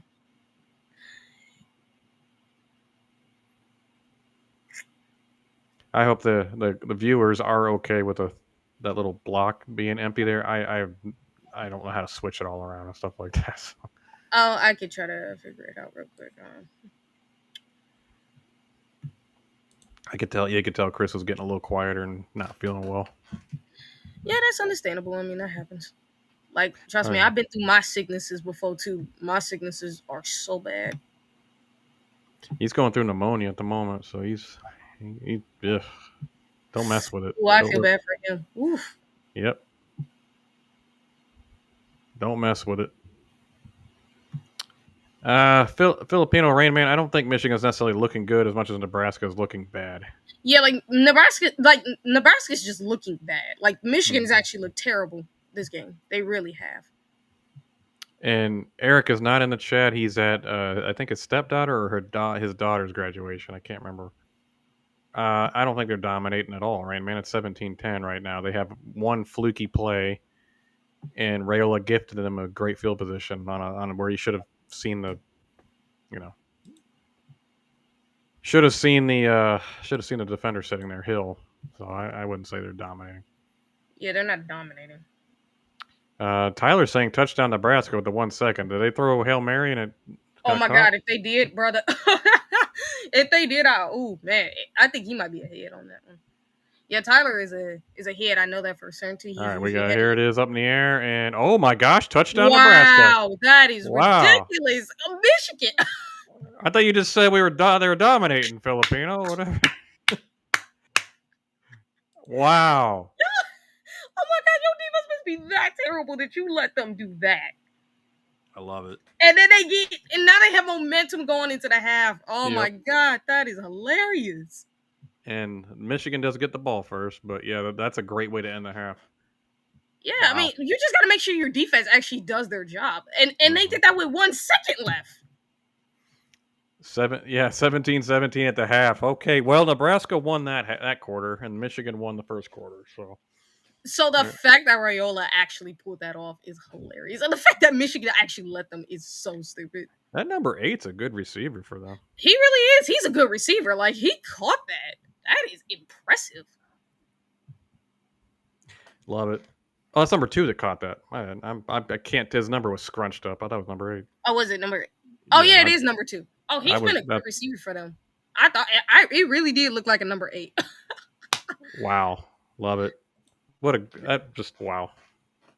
Man, all right. Hilarious. The fact that they choked that is hilarious. Both teams have had their choking moments this game for sure. Yeah, no, but it's like for Michigan, it's like for you to let that happen is ridiculous. Like, at least I can understand because when Nebraska is just them shooting themselves in the foot, with you, your defense must be that bad. They just tie. It's just me, Tim. Oh yeah, they did not go for 2. They just went for a extra point, 17 all at half. Michigan gets the ball cursed coming out of the half, unfortunately, but still, it's better than being down 17-10. Oh, that's much better than doing that. If you're being honest with yourself. Let me see what is Purdue. But no, Michigan. I'm gonna look at team stats. I know Michigan's not.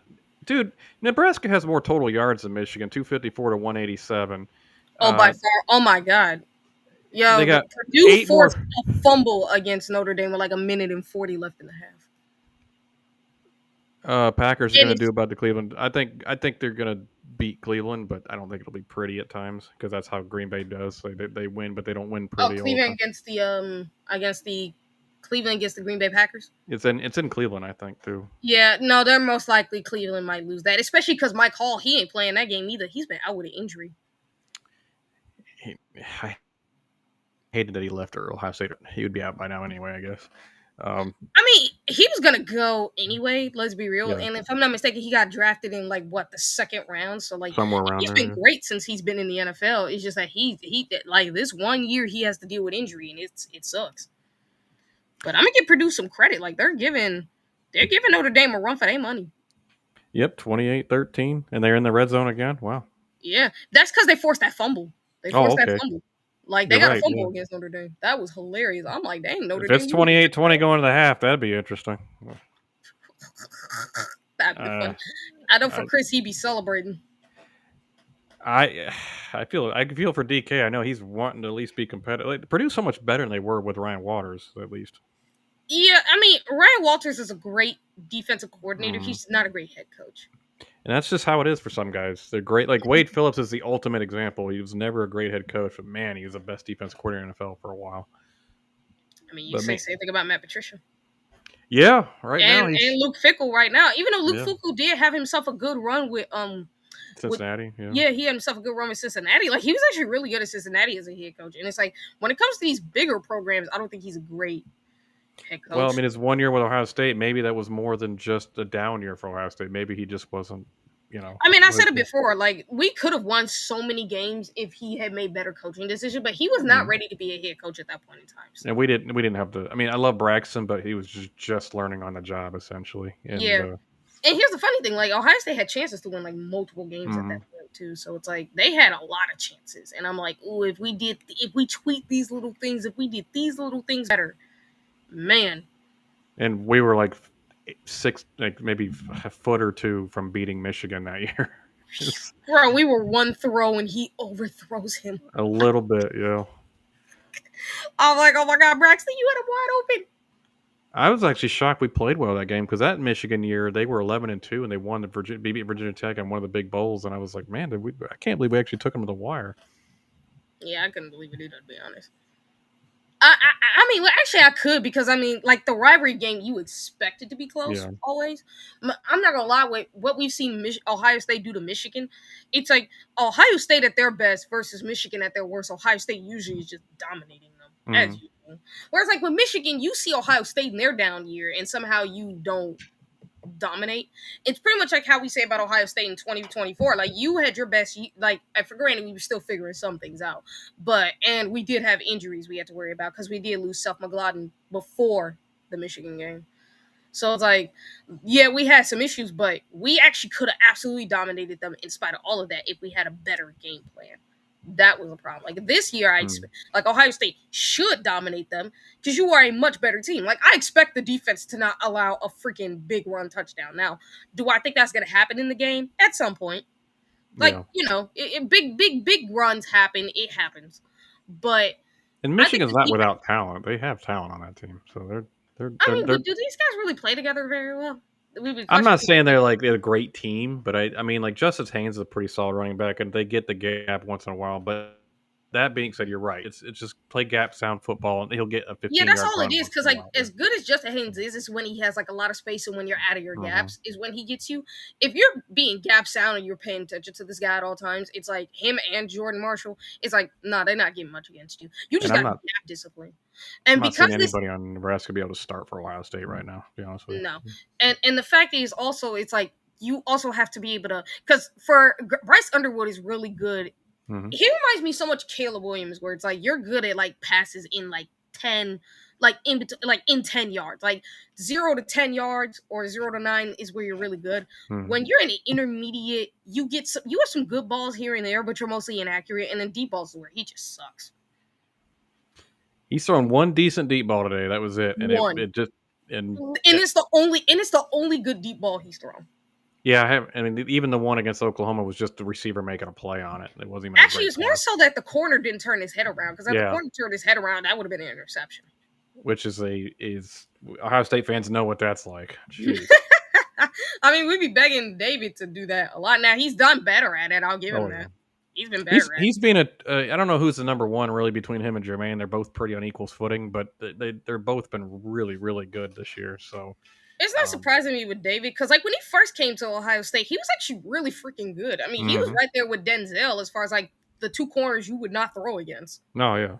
Not at all. Like teams just started throwing against him the second year because for some reason he started having a grabbing issue. And again, it just started with his footwork for whatever reason. So it's like he's gotten better. And that's what the point is. Like his mechanics have gotten so much better. He's done so much better than that. To a point where it's like now just turn your head around and you should be good. Especially on the sideline. If you have that sideline as help, turn your head around. You know, they in the middle, I get it. Jeff Halfley used to talk about it. Like in the middle, you could lose the guy, but when they're on the sideline, turn your freaking head around. Yeah. That's funny that I'm a Packers fan. Jeff Halfley's my D coordinator. We for me as a Buckeye fan and a Packers fan, Jeff Halfley's a legend at this point. He's so good everywhere. Yeah, he is. Okay, Oklahoma's up 10-3 against Auburn. Honestly, that game's actually been pretty good. Auburn needs to have a turnaround here. Hugh Freeze. Dude, I don't think they will. No. Oh man, they have a delayed second now with the Purdue game. I wonder what happened to weather. I think it might have been weather. Because if you ask me honestly about Auburn, I said it before. I think they're gonna blow that whole thing up. Because like Hugh Freeze, for as good of a coach as he could be, it's like he's not shown you much. Like you got some talent there, but it's like nothing's coming of it.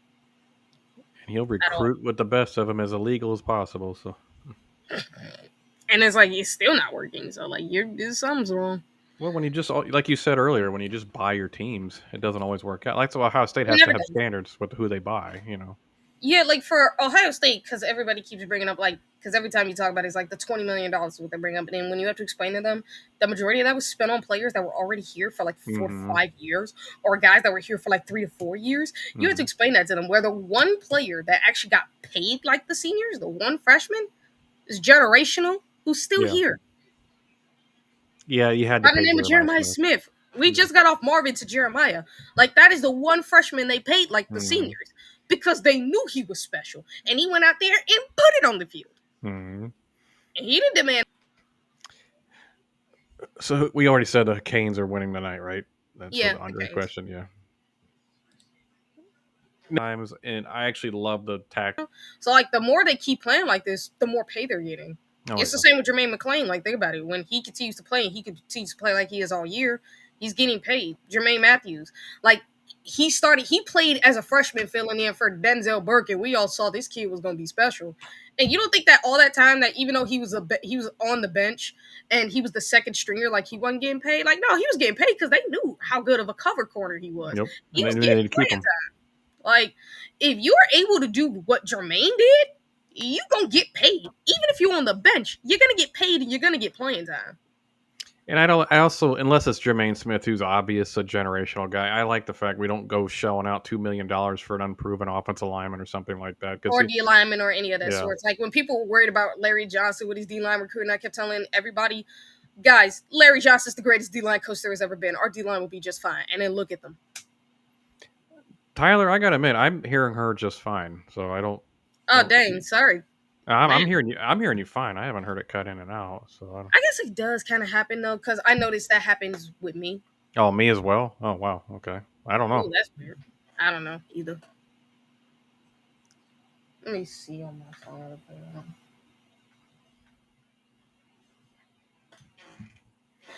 For everybody else, can y'all hear us fine? Yeah, just everybody else kind of comment. I haven't heard TG cut in and out on my end, so I don't know. All right, it could be on your end, Tyler. Hold on, let me hear something.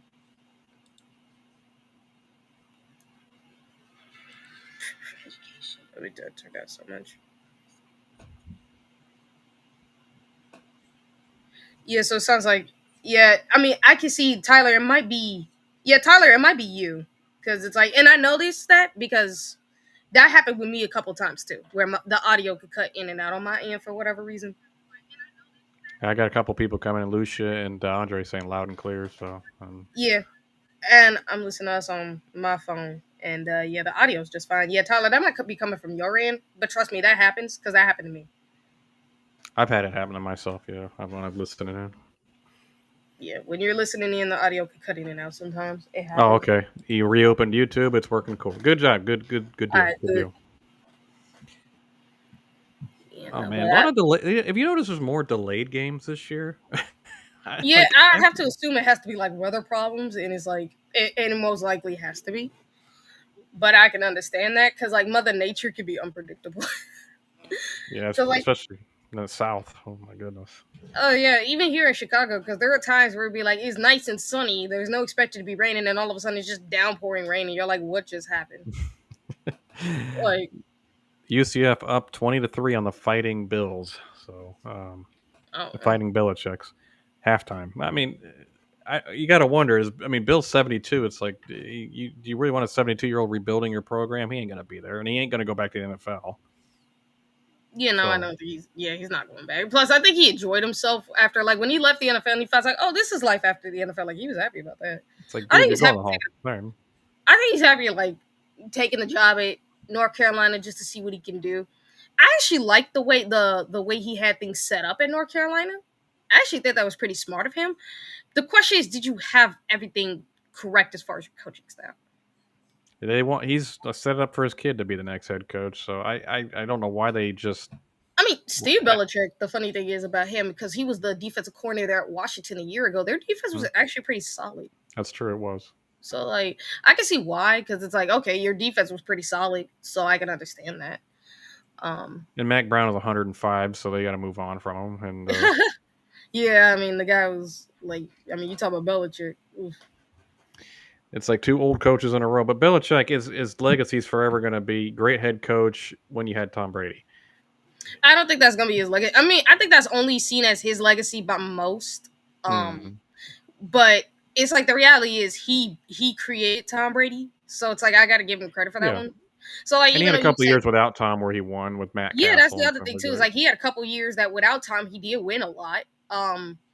And when he did get Tom Brady, this is like a guy where he put him in the system to allow him to flourish. And I always say this to everybody: it's like, y'all were not that long ago. Like, y'all, a lot of y'all tend to forget. Y'all calling Tom Brady a system quarterback. Yeah. And then now you're recognizing him as one of the greatest of all time. Like, even if he is a Michigan player for us Ohio State fans who hate Michigan, like, even we recognize, like, no, that's the greatest quarterback of all time. They booed him off the field at Michigan. And that's the other thing. And they still try to own him a lot, too. That's what's so shocking to me. I'm like, y'all hated Tom Brady. Like, now you like him? You wanted Drew Henson. That's who you all wanted. So exactly. Like, y'all wanted Drew Henson. It's like if we had, like, I wish we had Tom Brady on our team. I really do. Like, you could see potential in him. I really wish we did. Well, to me, Tom Brady's the GOAT in the NFL, but and I admit like that college football, I can see why people would say that, but it's like, here's the reality: it's like with Michigan, they can't develop quarterbacks, and like for Tom Brady to become the quarterback he is, it took him going to the NFL to get developed. They were trying to call themselves QBU for a while. I'm like, why? Because of Chad Henne being a backup for 36 years? I mean, I don't understand. At least you lasted long in the NFL, and when you were called to make plays, he did. So I'll give him that. But it's like, no, you can't call yourself QBU with just two quarterbacks, bro. And, yeah, well, I mean, Tom is their whole, I mean, I know Harbaugh was a solid QB in the NFL for a while, but he wasn't special. He's just solid, But I'll give them this. They've had more success than Ohio State has had. I can't take that away from them, but I don't get it for a long time. Actually, Ohio State in the past, before the 2010s, they were actually pretty good with quarterbacks in the NFL. They get in the NFL. Yeah, like when we had our quarterbacks in the NFL before the 2000s and the 2010s, we actually did pretty well with quarterbacks in the NFL. It's just that this century, the 21st century, we haven't done very well. And again, thank you, Andre. They were. I'd say most of the quarterbacks we put in the 2000s weren't pocket passers, and the NFL took a long time to adjust. Yeah, like they're finally figuring out. They wow, have the potential to be. It's just that you could do more with them than they did. So it's like so, and not only that, but I even look back at the situation these quarterbacks were put in. They weren't great. No, they weren't. It's like Justin Fields has been in a terrible situation since he got in the NFL. I hope now the Jets Yeah. are invested in him and they love him, but he got I hurt in the think the last game. Jets are invested in him because, like, the GM loved Justin. He was actually fighting between whether or not he should draft Justin or draft Pat Surtain. He was fighting in that one. Aaron Glenn and Tanner Engstrand went up against Fields when he was with the Detroit Lions, so like they really are invested and see that he can play quarterback. But for the Jets, it's all about like, and I know he had his worst game against the Bills, but I told people from that performance, I'm like, are you surprised? The Bills are a Super Bowl team. That and he got hurt that game, so it's like, Yeah, like he did. And not only that, but it's like you guys have weaknesses that were there. And we talked about this before. Like they outside of Garrett Wilson, they don't have any other receiver. So like that's another problem. Like you need a number 2. Like in the NFL, you need a number 2 and you need a solid number 3. Someone that can when things come around, when they're trying to take away your 2 best receivers, you have a number 3 that can make some moves happen. They don't have to be elite, they just have to be good. They don't have a game breaker other than Garrett, and Garrett's getting all the attention, so it's just you're right. And then Breece Hall's not a bad running back, but he's not a very physical runner. No, I mean he's not special. He's just a solid player. Yeah, and this is what I will say. I think if you are the Jets, because I talked about it, because I've even said this on a Jets show when they were talking about their secondary, and I said, you kind of had the chance to fix that if you had drafted Denzel Burke, Jordan Hancock, and Lathan Ransom. Had you drafted those 3, you probably would have been good. Because Hancock's playing for the Bills, and the Bills love him. Oh, he's going to be on the Bills for a long time. Oh, he is. He's been fantastic. You have freaking Denzel Burke with the Cardinals, and the Cardinals, like with Will Johnson being out with an injury, they're putting in Denzel Burke, and when Denzel's played, they've been blown away. They were like, man, oh my God, we gotta play this guy. Like when he's man to man or in zone, you could not do nothing against Denzel. Like Denzel and Will are going to be their guys for the next 10 years. So. Oh yeah. Well, for Will, it's like I'm gonna say this: with Will Johnson, never leave him in man to man. He needs to stop getting hurt, too. He's been injury prone. So. Yeah, that's the other problem, too. But with Will Johnson, you can't put him man-to-man or he's going to get cooked. Because that's another problem. Like, he's a great zone corner, but he's not no man-to-man corner. Like, Denzel, you could put in zone or man-to-man. That man's not going to get beat. I just wish they'd get Marvin out of there. Is all. Yeah. I feel horrible for Marvin. He's with that midget quarterback. And for Marvin, he doesn't even get as many targets. It's like, Jesus, dude. It's like, and that's what I always say with the Chicago Bears. It's like, you could have had Marvin, DJ Moore, and Justin Fields, and look at what you just traded away. Like, imagine if Justin or CJ had Marvin. Or imagine if freaking Jalen Hurts had Marvin. Or imagine if any quarterback, freaking Patrick Mahomes had Marvin. Any one of those quarterbacks would love a Marvin Harrison right now. Kyler can't see above the offensive line, so it's like that's the other problem. It's like wait, that's why I feel so bad for Marvin because it's like, and not only that, like you're not even getting targeted like you should, like, and it's like, and think about it too, like he's breaking records, and it's like he just doesn't get talked about enough because of how his quarterback does not throw him the ball as much as he should. I'm like, okay, the first game you were throwing him the ball more. Good. Let's hope to see that continue. And instead, what we're seeing is like you continuously not doing that. Marvin would be a perfect fit in Green Bay with Jordan Love because they need a route runner.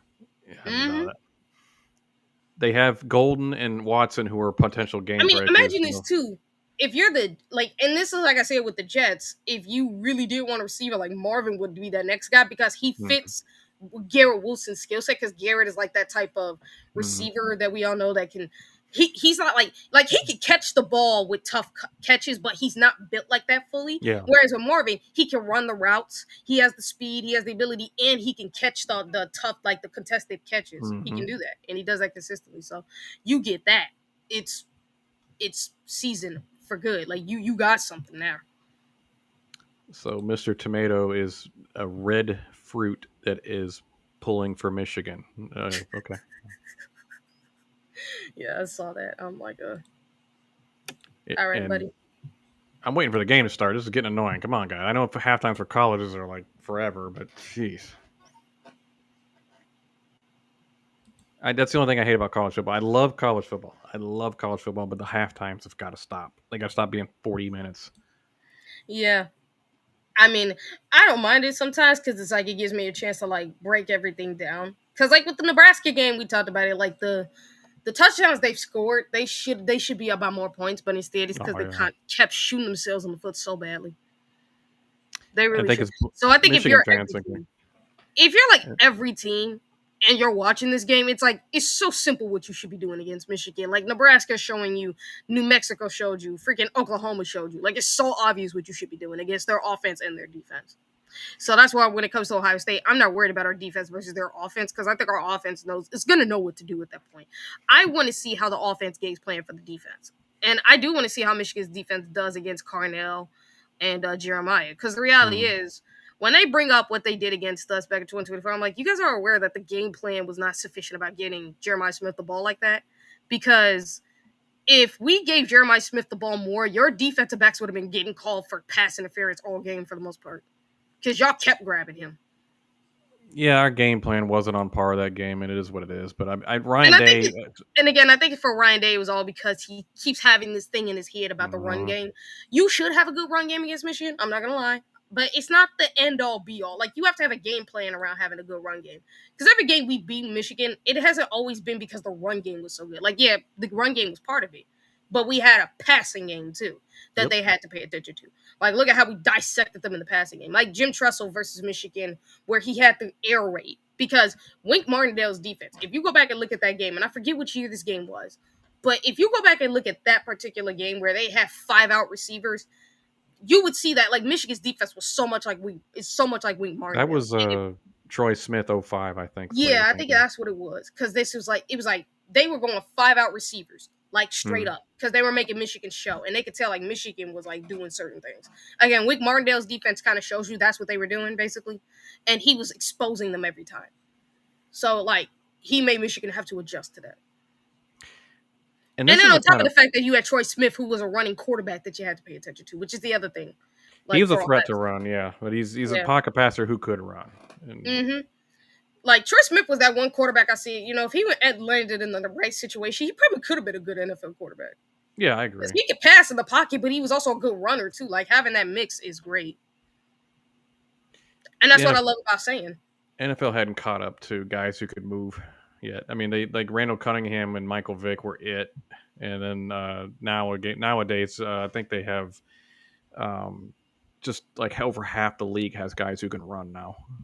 Yeah, and it's like, and these guys can also pass in the pocket too. Yep, so like, exactly. So like when you have a quarterback that can do both, it works. But yeah, no, like it's like I always say with some of these teams, it's like your best bet if you want to fix your team on certain areas. What team do you look at first? Because I've been paying attention to the NFL for the longest, and I've been seeing so many players that like are absolute. Like Michigan's players are absolute garbage. Like Mason Graham is like him and Hutchinson are the only two that's actually been good, and that's like a rarity right there. Where you only have two good players, that's bad. They used to have a lot more good players with Coach Carr. I mean, I remember they would frequently put out decent players. I don't know. Yeah. Oh, Hutchinson. Ironically, Hutchinson's dad's a Hall of Famer. Yeah. Oh, nice! Stopped him on 3rd and 3 behind the line of scrimmage. Love it. Go. Yeah, it's 4th down. Let's go. And it looks like they're gonna punt the ball. So like it seems like that, like Nebraska might be carrying over that momentum. Let's hope. I hope. And then Dylan throws a dumb pass or something. So who knows? I hope he does it. It's like, please don't throw a dumb pass. Please just be smart. They're so careful with Underwood. It's just hilarious. It's like, how does nobody see this? They're so careful because I think they know, like, again, it's not like what we do with Sand, because with Sand, at least, it's more about protecting him. But Sand has, like, ice cold in his veins. Like, he's not. And the route tree for Sand is definitely much higher. Oh, stupid. Tried to return, and he's down at, like, 2-yard line. Oh, let it go out of the end zone, dude. What are you doing? Yeah, that was just stupid. I'm sorry. That was stupid. And Matt Rule's looking at him like, you got to be kidding me. You've got to be kidding me. We know we've covered this. Yeah, it's like that's what you should do. Let it go out of the end zone and don't try to return it. Like, don't. That's common sense. And it's like, oh, boy. I think that's the guy who caught the unless it's a different number 2. That's the guy who caught the Hail Mary before the half. Yeah, because I got to see how he looks. Because they did. Because remember, and we've seen this obviously in college football. Like you have people on offense and defense that wear like the same freaking numbers. Yeah, I know exactly. And I don't know this roster like I would Ohio State, obviously. So yeah, like I know some members of this roster, but not everybody. Yeah, you would know more than me because I had to pull up Nebraska's starting lineup on our ads because I'm like, who the heck besides Riola is starting for them? I knew Are who we was starting. I just don't know everybody. Because even the guy that's like wearing number 2, I don't think like is Cory Barney is his name. all right. No idea. Yeah, Barney Jr. That's the guy that's wearing number 2. There's nobody else. Syracuse is going to Yeah, and take that's him. Clemson That's the down. that's Wow. the guy basically Wow, who. that was he was as good a play as you made at the end of the half. I agree, Tyler. Let's go get a touchdown. 98-yard drive would be nice. Oh, wow! Somehow Clemson 34-21. That's it. That's 43 seconds left in that game. That game's over. Whew. The fact that Clemson found a way to even try to make this a game is actually kind of funny. The Fighting Dabos, not fighting very hard. He's lost that team. You can't tell me he hadn't.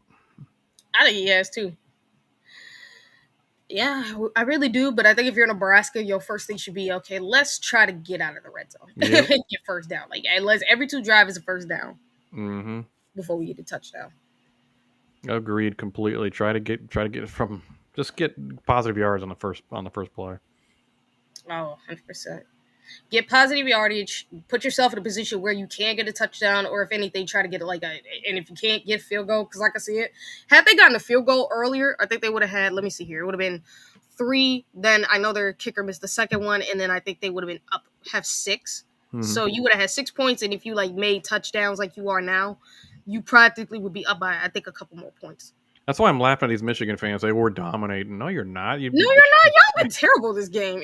Nebraska's been Nebraska's been shooting themselves. Making mistakes. Like, they've been shooting themselves in the foot like crazy. Well, I'll tell you what. Riola has recovered since that interception. Since that 5 of 10 start, he's 9 of 10 with 157 yards and 2 touchdowns. All right. Well, one of that's a Hail Mary. One of them being a Hail Mary, obviously, but you know. And that's because that defense, for some reason, their secondary didn't know how to stop that. Knock the ball down, yeah. Run up the middle. Oh man, nice! About 4 yards on the first play. I'll take it. Good. Looked like a bigger gap, but it closed quickly. Yeah. Oklahoma and Auburn tied at half, 10-10. Interesting. You said Oklahoma? Oklahoma Auburn tied at 10 at the half. Yeah, I just seen it now. Yeah, they're tied. That's good. I mean, at least it's a good game over there. Yeah, it's not making Michigan look better. Anything that makes Michigan look worse, I'm happy. I'm in favor of. It actually does, to be honest, because it's like, nah, y'all should not have 17 points. The reality is, because Nebraska has made so many mistakes, y'all actually just allowed yourselves to get to this point. Looking at probably 3rd and 5 coming up, 3rd and 6. Yeah. Get a first down. Just get a first down. Yep. Don't worry about the big play. Get a first down. 100%. 3rd and 6 on Nebraska 7. Come on, guys. I will give Barham as a really good player. He's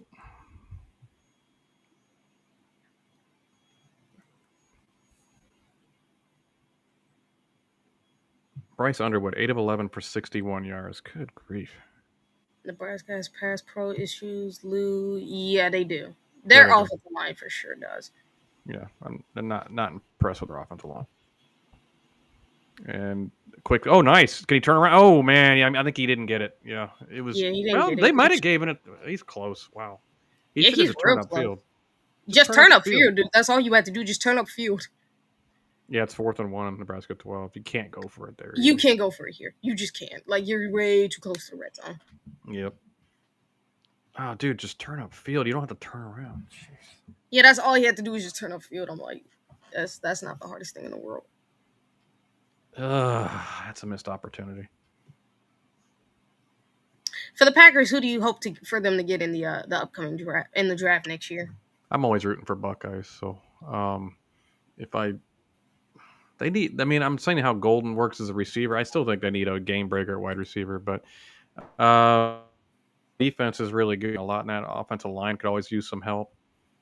So I would prefer like an interior lineman since they'll probably be drafting in the 20s. I can see that. Because like I said, I've actually been looking across the NFL, and I'm like, for these teams, I'm like, you need to get these certain little things. Like I've already talked about the Jets because they really do need to build around Fields more. Like I said, had they gotten a secondary, they'd probably be fine. So if I'm them, I'm probably for this defensive back, if they want to like get one, get David Minoson, and for receiver, you get Carnell Tate if he's there. Actually, that's a good point. Corner would be a really good spot for Green Bay because they're kind of weak at corner. Oh yeah, and that at that point you should get him Minoson. The big Noson would be nice. I'd take him. Of course, I would do everything I could to get Caleb Downs, but they're not going to be anywhere near. I'm about to say, no, they're not going to be nowhere near him. Like Caleb Downs might be taken in the first. You'd have to trade your whole draft like a Ricky Williams to go get him, and I wouldn't do that for any one player. Yeah, even if they are generational, it's like oof. And Caleb's generational for sure, but man, I'd be tough to argue that. Oh no, Caleb Downs definitely a generation, but it's like that's what's hard. He's like, oh, I don't know if I want to give him picks for that. But if I'm in that top 5 and you're close to where Caleb, I don't care if I have 2 great safeties. I'm still taking Caleb Downs. I just think he's just a can't miss. He is. He's that can't miss. I cannot miss this guy. Mm-hmm. Ohio State's going to miss him, unfortunately. But yeah.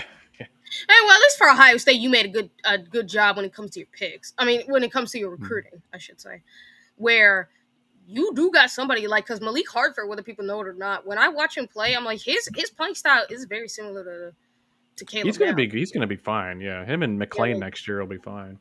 Yeah, him and McClain, I think our safety room will be fine. It's just that man, when you have a generational safety, that's hard to replace. Not to mention he's a coach on the field, so it's like yeah, that's the other thing. You're missing that so much. Even though I think the other guys can step up and be able to do something because they're learning a lot from him. So it's like I think they'll be able to. I could definitely see McClain as that next quarterback coach on the field for sure for the defense. Yeah. And then we're going to not lose Arvell. Arvell, I don't know. Is Arvell going to be gone after this year, you think, for sure? It depends on where he could get drafted. But right now, I don't see it. But if he keeps playing this way, it's a good chance he could get taken in like the first or second round. And both Lou and Tyler Wright. Fahim Delane will be really good. Oh, yeah. Bro, Fahim, he's a future star in the making. Mm-hmm. He's a future star. He was one I was really excited about when he committed. Yeah. And then it's like we also got like Blaine Bradford, and I think they're looking at like somebody else too. I forget who. I hope we hold on to Bradford because I know LSU's. I think we're gonna hang on to him because I think he's dedicated to being a Buckeye.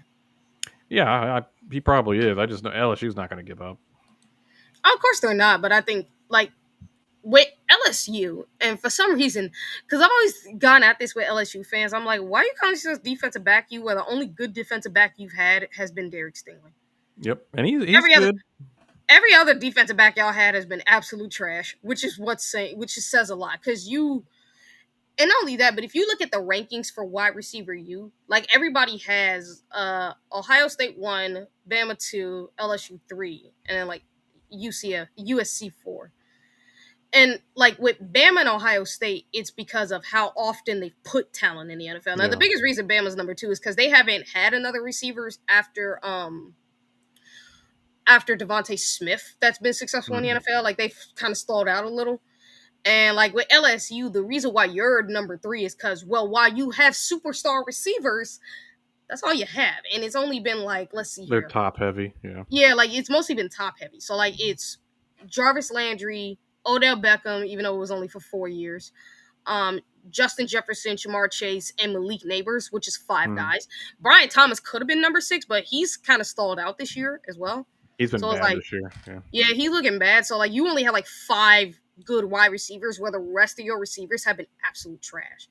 Whereas for Ohio State, you still have, like, elite receivers in the NFL. So, like, that's why. I feel bad for Chris Olave right now, just getting hospital balls from every quarterback plays with him. Jeez. That's why I want him to go to Ohio. That's why this is why I kind of also hope he leaves the Saints because it's like, you need to go to a quarterback that actually will not put you in any danger.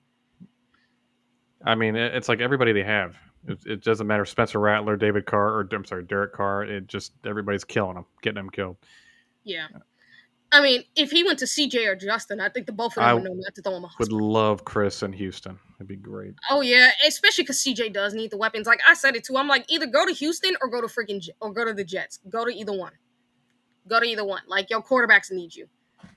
Oh, it looks like they held him on third. Cool. Sorry, go ahead. No, I'm just saying you got 2 quarterbacks that need you. Oh, sorry. Thanks for the super chat, Lou. Just showing some love. Go Bucks. Go Bucks, Lou.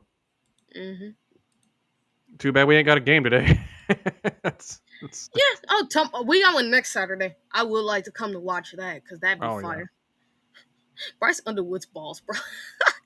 Oh, I And think it's he like, got that. I think they're gonna. Yeah, they overturned that. Oh no, Max Klein for 16 yards. Dadgummit on 4th down. And again, they roll them out. That's all they can do is roll them out. I mean, I think at this point, if you're in Nebraska, I think that's what you should be ready for. Is if that happens, is like bring your safeties down because you shouldn't be worried about the deep ball. Yes, he had that one good deep ball. That's it. He's not throwing that all time. He's gonna have that one.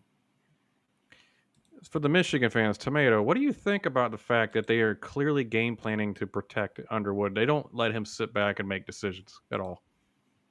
Yeah, because you shouldn't. Now, again, if you face a team like an Ohio State that actually knows how to game plan for what you're doing, then at that point you're kind of screwed.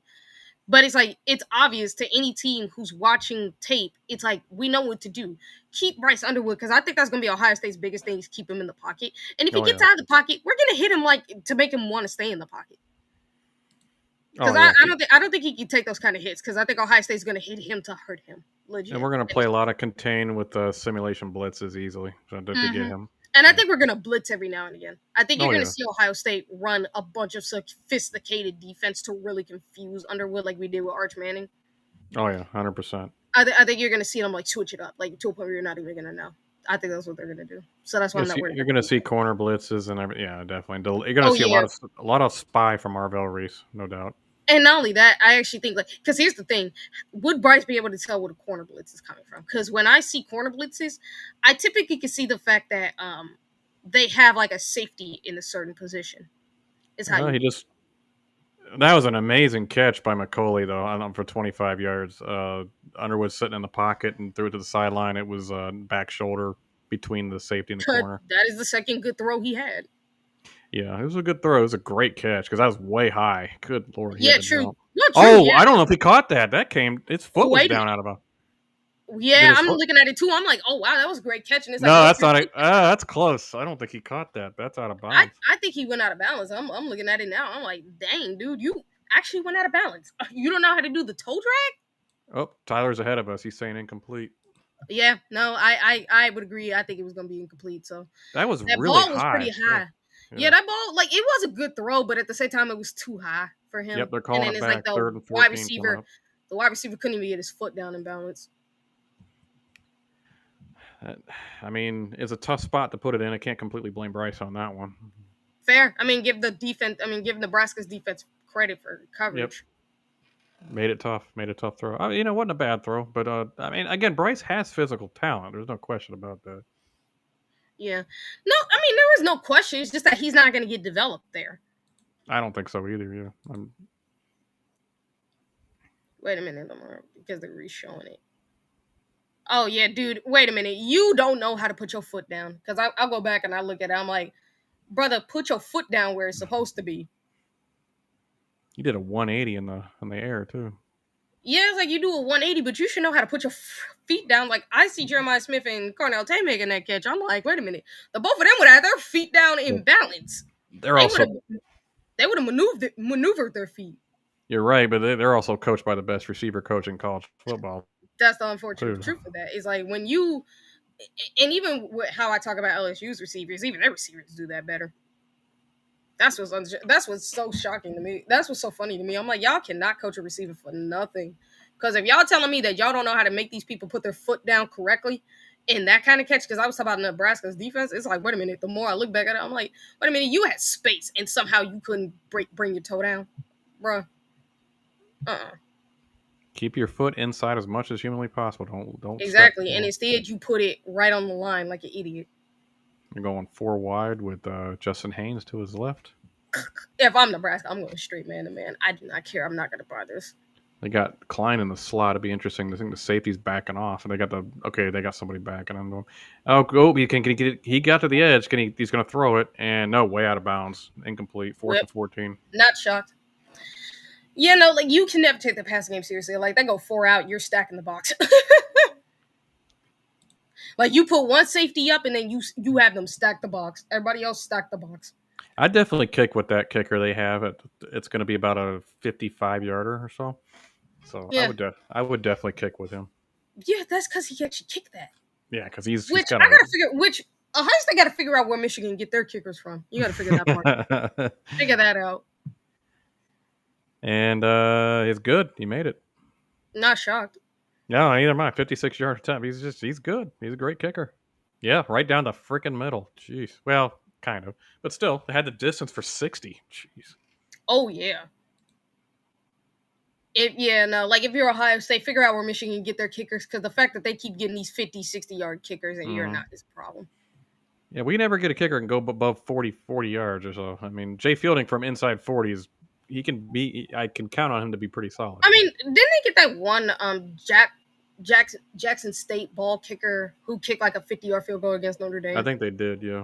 I hope he ain't playing this year, but I hope he's our future guy. Yeah, I hope he is too. And I think if you're Ohio State, again, if I'm them, I'm watching where Michigan get these kickers, and I'm like, nope, that's where I'm getting them from now on too. I mean, go in the portal and get a kicker is important in today's game. I mean, everybody's good, and plus you're going to go in the playoffs. I mean, you can get one in recruiting. You just got to know which one you're looking for. It seems like Michigan got this kid out of recruiting, and it's like, where'd you get this kid from? Yeah, I agree. It just we haven't judged that very well for a while. Yeah, and I think for Ryan Day, he's starting to realize just how much that cost him. Because it's like when you have a kicker that can't kick it like your arch rival. Because think about what killed us more than anything. It's like when Michigan, like last year, like they had a kicker that kicked it from like 60 yards, and it's like now you see exactly why everybody says get a kicker that can kick it that way. And allegedly, our guy was hurt, so I don't know, but he could. What's super funny? It's like with Jaden Fielding when he last kicked the field goal. I go back to the 2023 game, and I'm like, he kicked that 52-yarder and actually made it. And it's like, you thinking because he's got the leg. It's the accuracy that's the problem. And that was not and the weather wasn't even that good that day.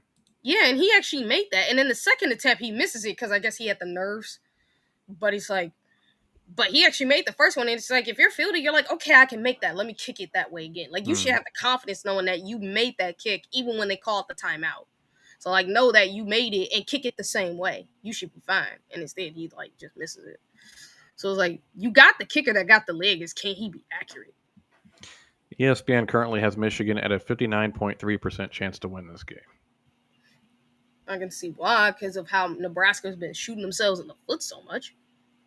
It's just like, yeah, I don't know. How do you predict this game? Because it's as close as we thought it should be. So, I figured, let's be real. Nebraska should have been blowing Michigan out the first two times. Like, they should be up like 4. They should have like 14 points. At least, like you get 3 and then you get like an extra set of points off a touchdown. Like you've had chances. It's just that you kept shooting yourself in the foot so much, and that's been a constant problem with Nebraska. It's like what I said about Maryland. Like with Maryland, they've come so close to beating Ohio State, Penn State, and Michigan, but they shot themselves so many times in the foot to a point where it's like these games you probably should have won, but you didn't because you shot yourself in the foot so many times. It's the same thing with Nebraska right here. Like this is a game you should be winning. Last year you should have won at the Ohio State game, and then it's like you shot yourself in the foot.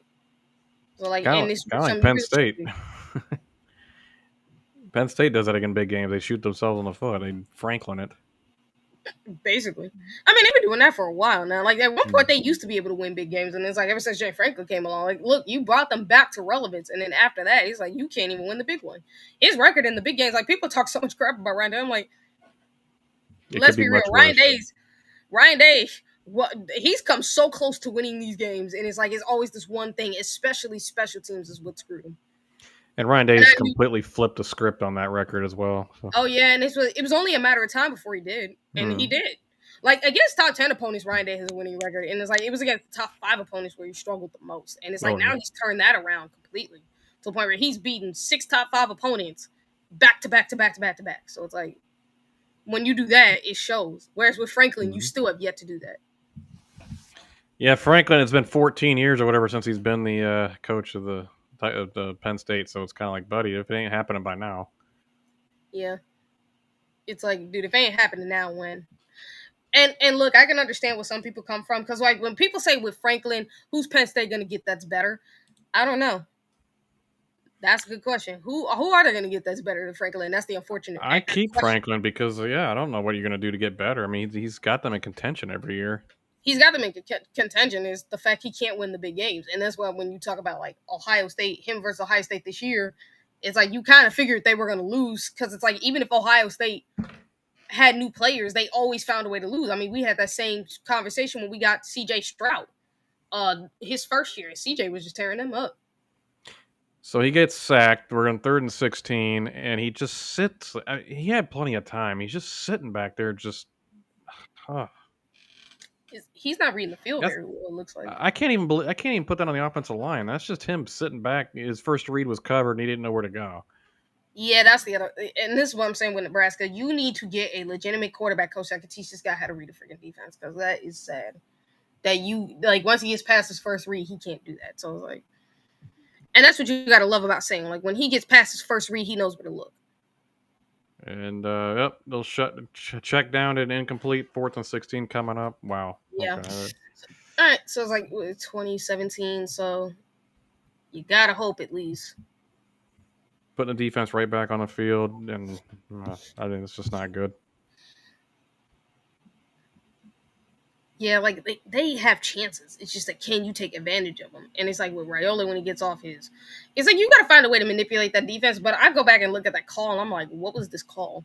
Oh, that was PI by Hill. He was there early, but it doesn't make a difference. I mean, if that was PI, I think it would have got them closer to the first down, and it probably would have been manageable for them to get it. That was a terrible punt. Wow. Yeah, that was terrible. Good coverage, but terrible punt. Oh, jeez. Just line drive that one. 42 yards. Like with this game, it's like, what's the rest of Michigan? Hold on, let me see what the rest of Michigan's schedule is.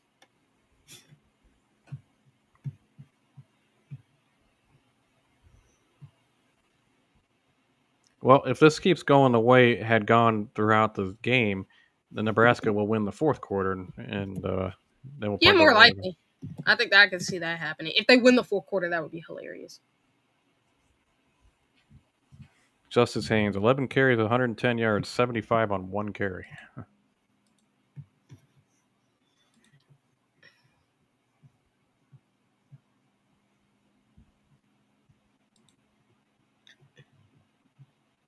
Mr. Tomatoes, your team is boring to watch. They really are, to be honest. And like I said, they shouldn't even be winning this game, the reality. But it's like because of how Nebraska has been making mistakes is the only reason. Mm-hmm. So I was like, Michigan is starting to get closer to being even with total yards and first downs. Close, yeah. So they got Wisconsin next after Nebraska. You'll smoke Wisconsin. Then Wisconsin's terrible. Most likely. 3rd downs, 1 of 7, 2 for 9. These teams are terrible on 3rd down. Nebraska's been sacked 5 times. I don't. You have some weird fantasies, Tomato.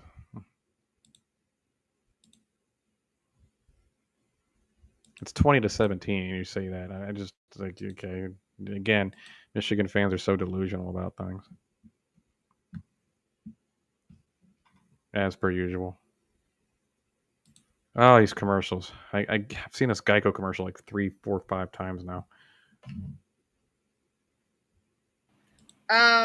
Yeah, no, I've seen it myself.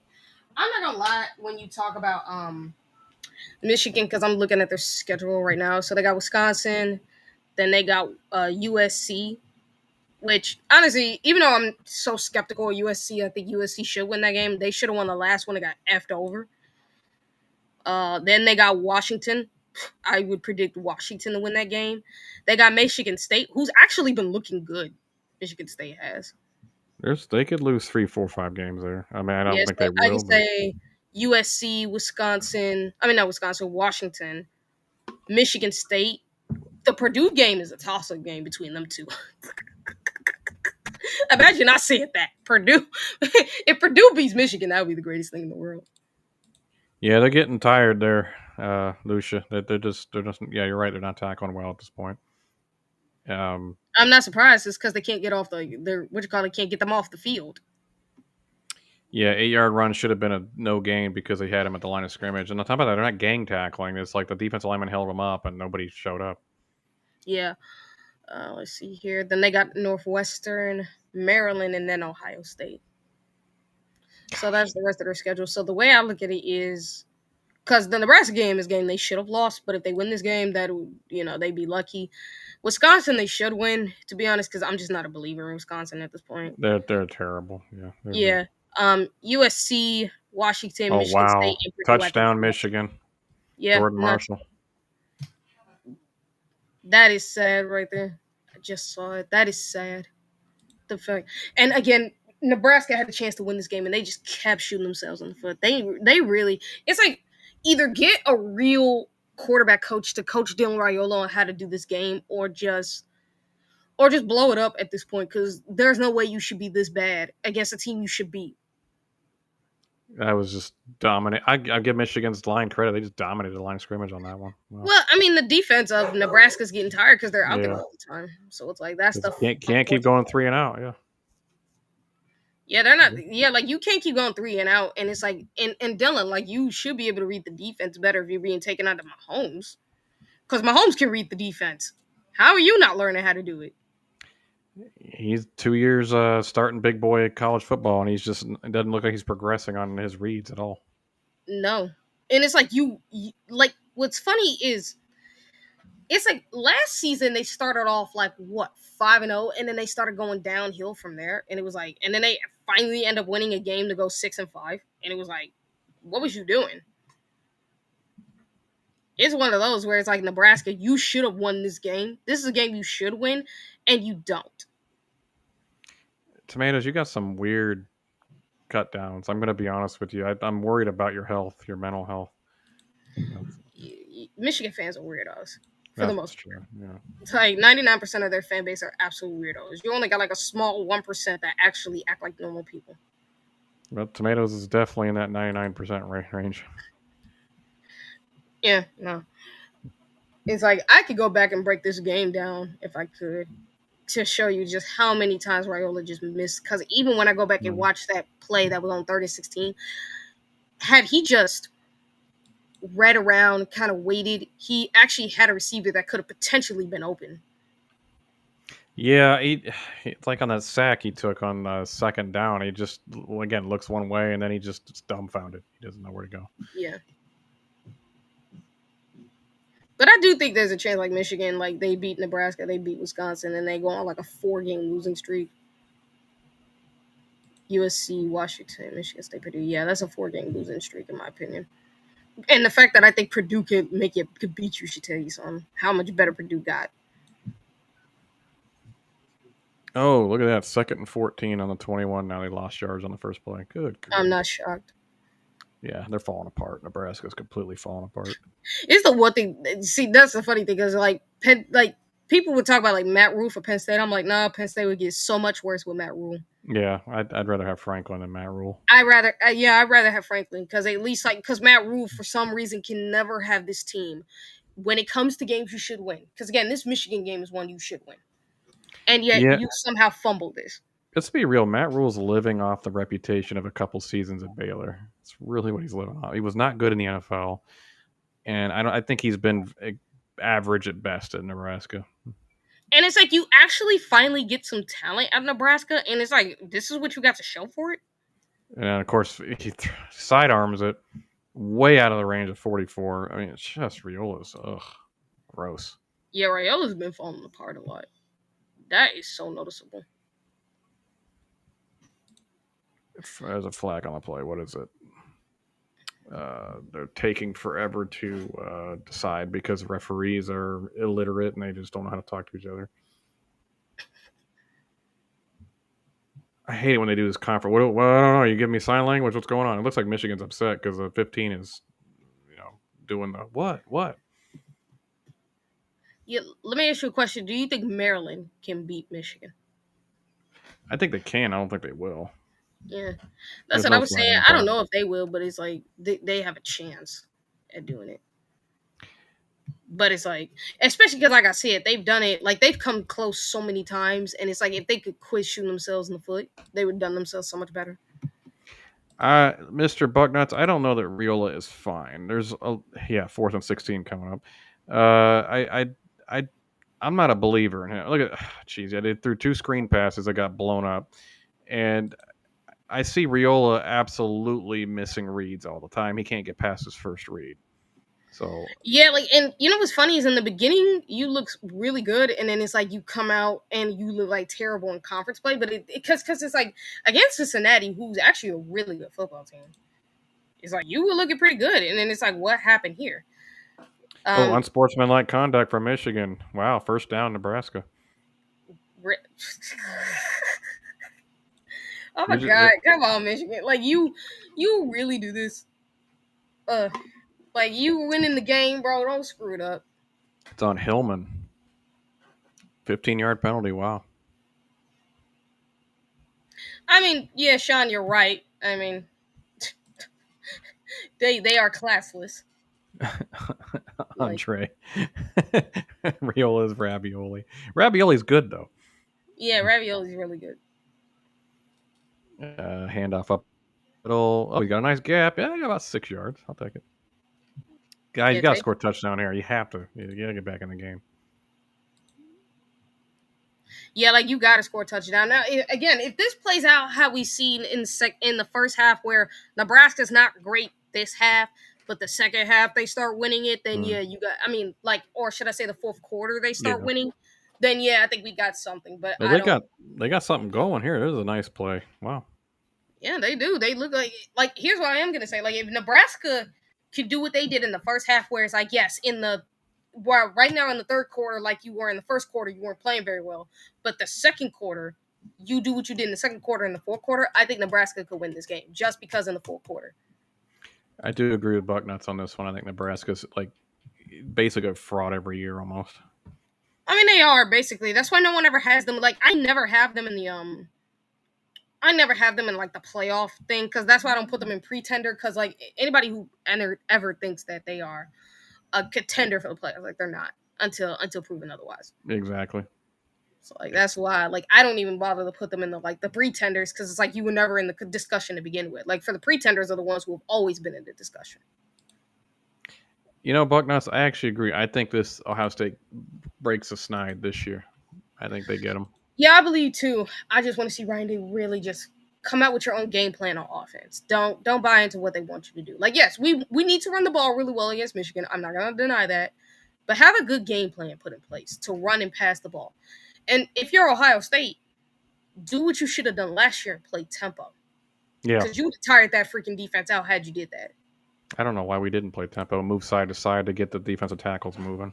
I thought they showed snippets of that in the first half, and you were thinking to yourself, man, they probably are waiting to do it in the second half so they can really beat the mess out of Michigan. And honestly, that would be the smarter move to do, which is do it in the second half so they have no chance to adjust to it, because they never expect you to do it. But do snippets in the first half, but then in the second half is where you really come full out. No, we don't. We don't play. No, I don't think. We don't. And they wouldn't scare me at all if we did. So. Yeah, no, we don't play Nebraska at all. Little underhand throw by Riola for about 5 yards. We're on Michigan's 24. They're driving. They need to score here. There's no field goals. They need to score. Yeah, they really do need to score. That was a weird play, like a little underhand pass. Like, hey, look, I can get with it. Like I said, just make this a game and beat Michigan. You beat Michigan. That's all we asking for in Nebraska. Just beat Michigan. That's all we asking you to do. Just beat them. And like I said, I mean, at least this game is entertaining. Yeah, it is. And at least Nebraska's not giving up. Okay, up the middle. Oh, nice. First down. Oh, we got clocked by Hillman. Jeez. But I'll say that Bucknuts, I think their offense is better. I don't think their defense is better, though. Oh, a flag. What's the penalty? Yeah, I would say Michigan. Like, you only say Michigan's offense is better just because, like, they actually have a quarterback with better talent. But it's like they're not that much better. They're really not. Like, they're somewhat schematically. They're somewhat similar. It's just that you actually have a quarterback that got some talent. So, like, I'd say the running back was better too. I wasn't a huge fan of Mullings. I think he was a solid player, but not. Yeah, I mean, you can say the running game got better, but it's like Justice Haynes was solid at Alabama. He wasn't great. There's a reason he was the third stringer, because he wasn't great when he was playing. He was terrible. How many flags are we going to throw this game that we don't call a penalty? Like, this is like it's twice this drive now.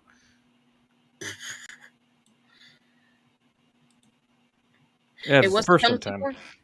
What's All that? They threw a flag and then they said, "Oh, no penalty."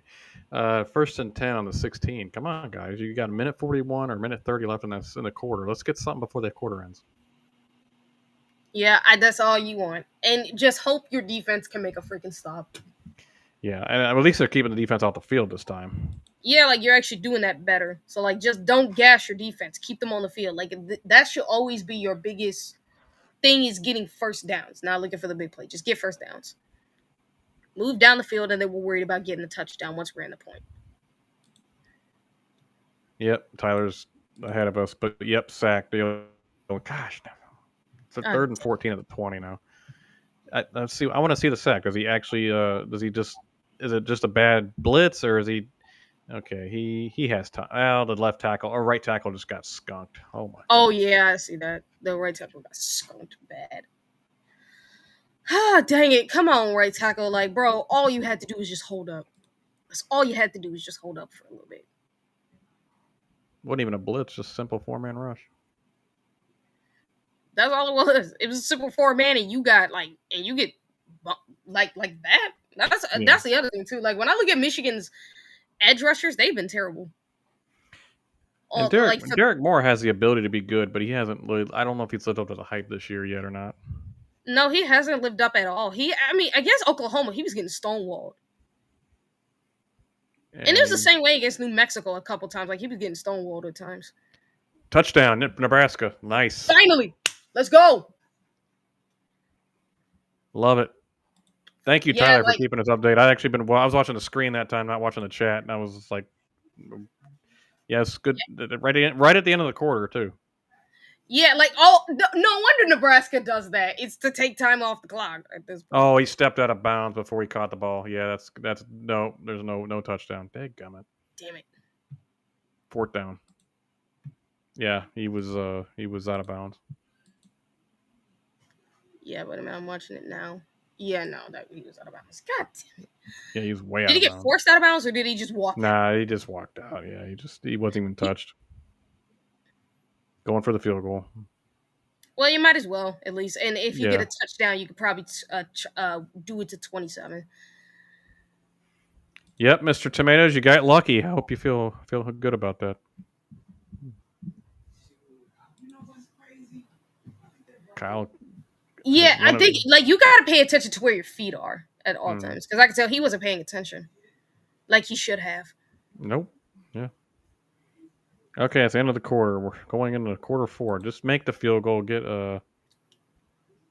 Okay, whoever is in the chat can get rid of Tomatoes. He's saying some weird things, and I'm not. Dude, pay attention where your feet are. Like, I'm going back and looking at the replay. They were showing it. I'm like, just pay attention where your feet are, because that was just bad. That was bad. Yep. Man, cost yourself 7. It's, again, stupid. Just stupid.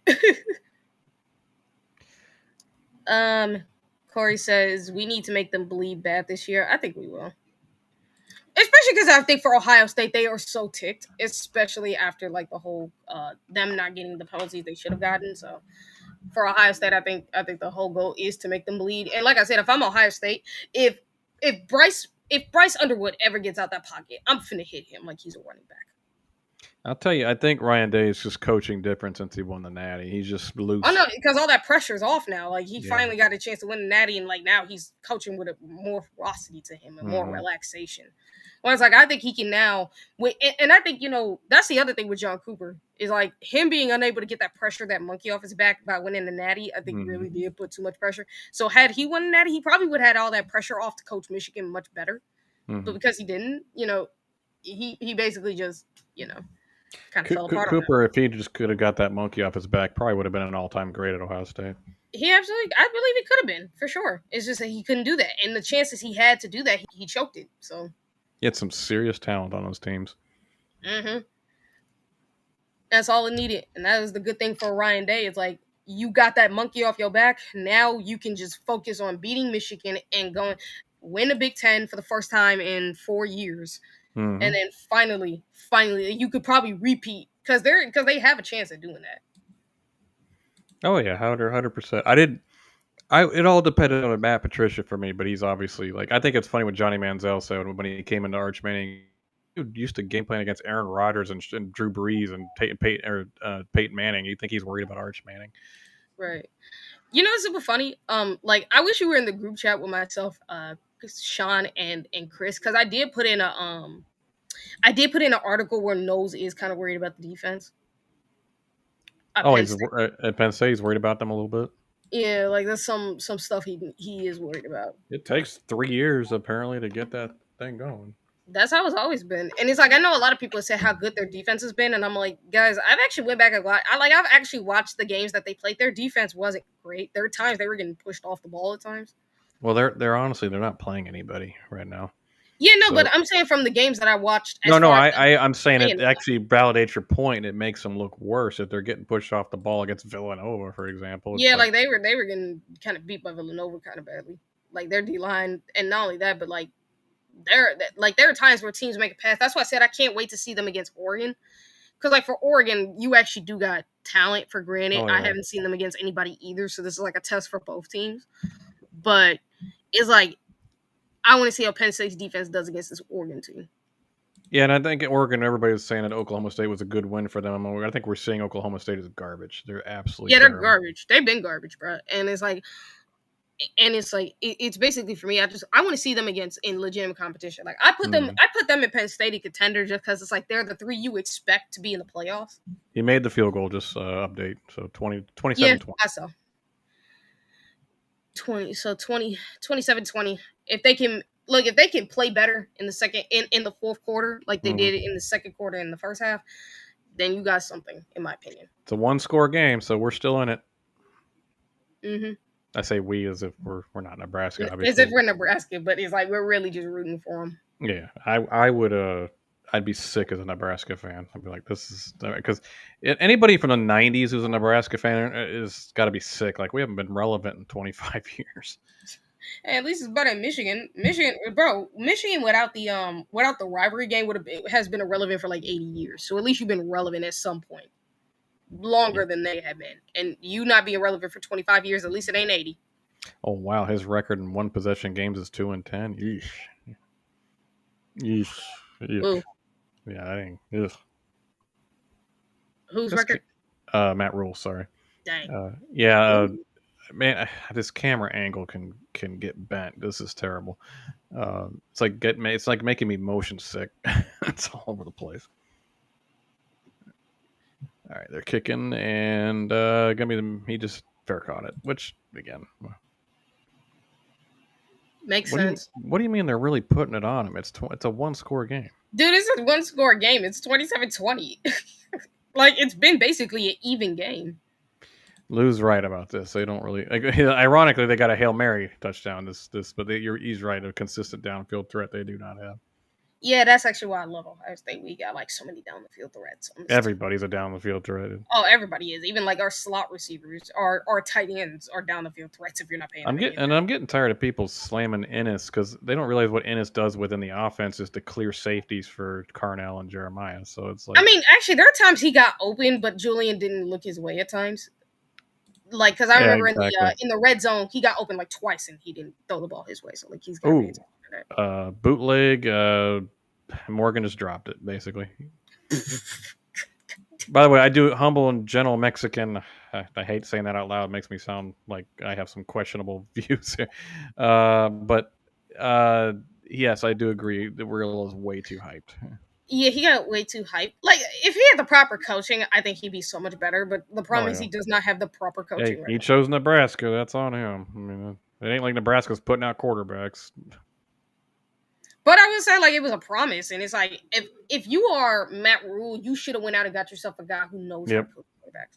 I agree with that. Like, that should, like, at least get yourself a quarterback coach like what Ohio State did. Because we got Billy Fesser coaching the quarterbacks with Brown. He's an unsung hero. Nobody's talking about him because everybody just nobody is.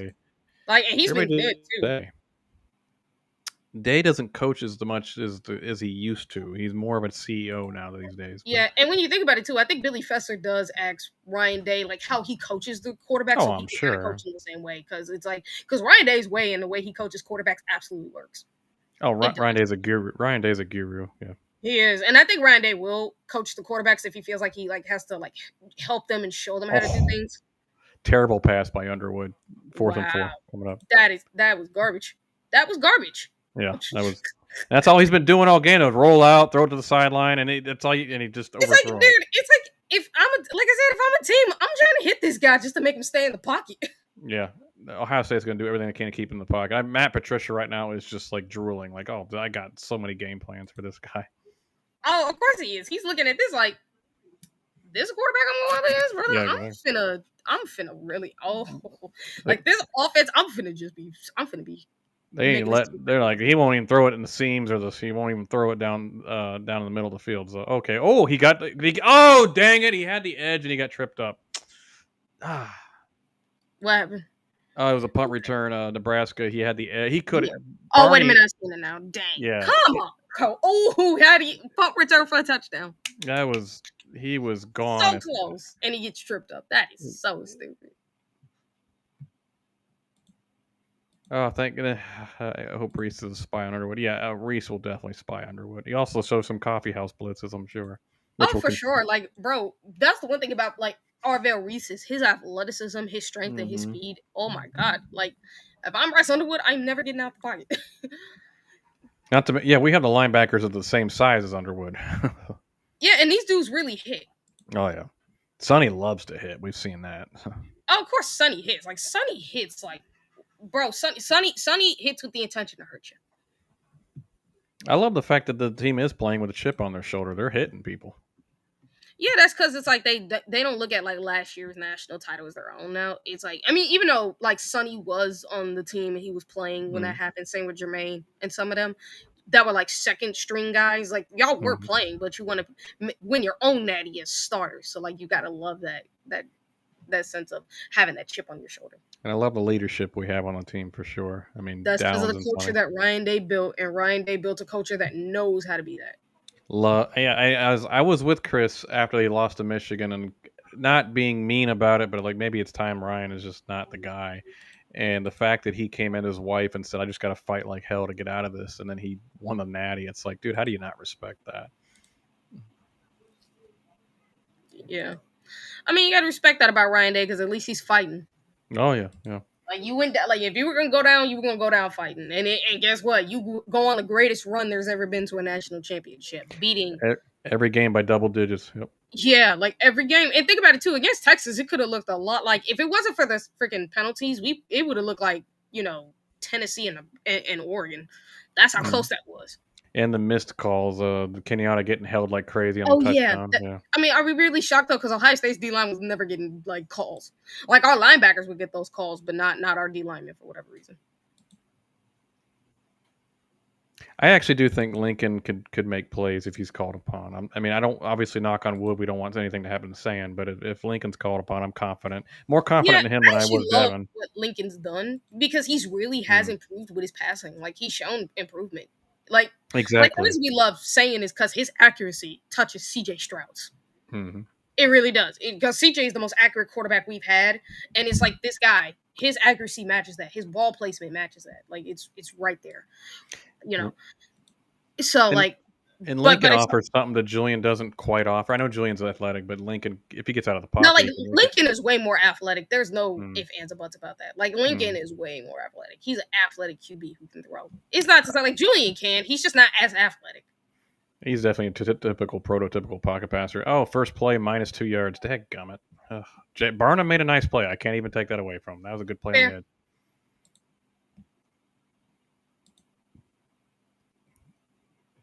He's a good player. Can't take it away from him. What's his last name again? Barnum. Barnum? Like Barnum and Bailey. No, I'm kidding.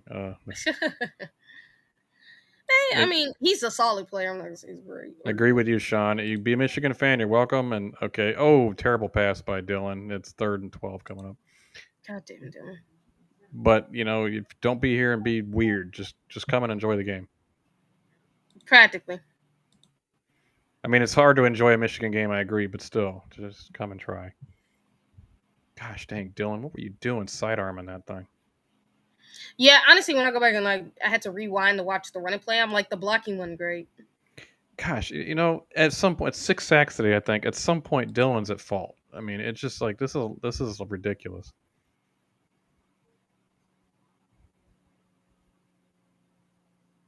I think touchdown by Michigan. This game's over. Oh, Yeah, he for had sure. plenty of time. He panicked. Plenty of time. He panicked. Oh my! The pocket was there. He panicked. I'm just overhyped.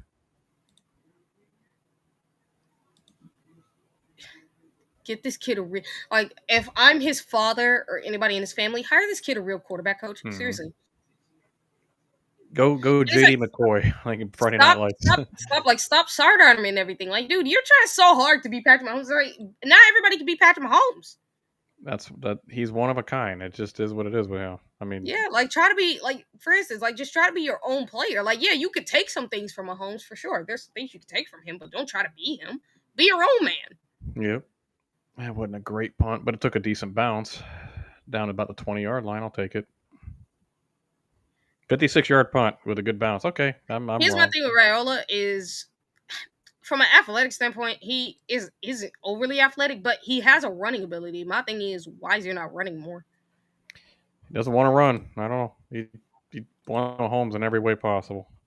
Mahomes runs though. That's true. He's a decent runner for sure. I don't know. I can't even like, because when I look at this and I said it to myself, I'm like, wait a minute. If Mahomes saw this hole, he would have been running at that point. oh yeah.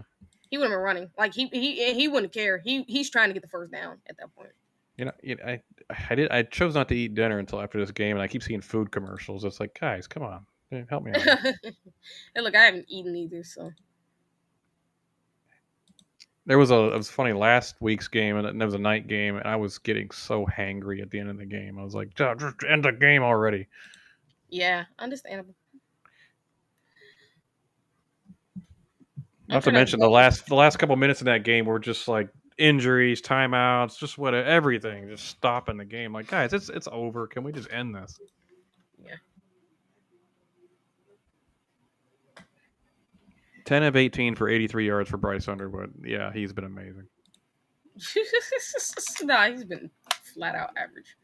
He's been average, yeah. And then again, they don't let him do anything. It's obvious. And that's because he can't. Because, like, again, first of all, you don't got the receivers, and secondly, this guy cannot throw an intermediate or deep ball. So, like, you better stick to what he does best. They don't like timing routes with him at all over the middle, especially. So, like he can't read a defense to save his life. Not yet. I mean, hopefully he gets better, but at Michigan, who knows? Again, at Michigan, no, that's not gonna happen at Michigan. I'm sorry, not with that staff. Now, if you want to talk about if he was at LSU, absolutely. Michigan, heck to the no. At LSU, he'd be a Heisman candidate easily. Again, and think about it, he'll be sitting behind Garrett Nussmeier. Yeah, exactly. Learning for a year. Michigan had no choice but to start him this year. He's way better than anything they have. Yeah. Oh, you talked about Ohio. They're actually beating they're beating them right now. Yeah, they were struggling for a minute, and then I think they pulled away. Yeah, they did. Yo, North Carolina's getting their ass kicked by UCF. Yep. Still Notre Dame still delayed. I don't know. Yeah, no, it is. It's still delayed. It's been delayed for a while.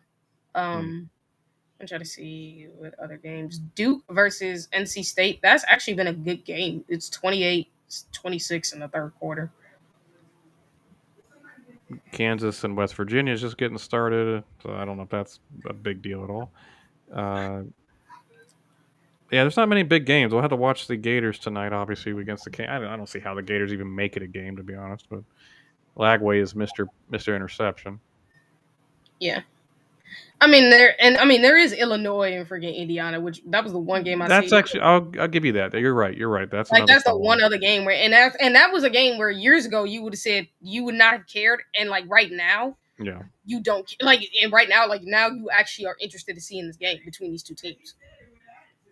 They're both they're both on the upswing as a program. They're on NBC tonight. Okay, interesting. Yeah, they are. And if you think about it too, it's like that would have been a game where if I wish we could live stream, like watch that game, because that game would have been pretty awesome to watch, because I think both these teams are like, because if Indiana can stay where they've been, bro, if Kirk Cignetti can get Indiana to be a mid-tier Big Ten program, we got something right now. Mm-hmm.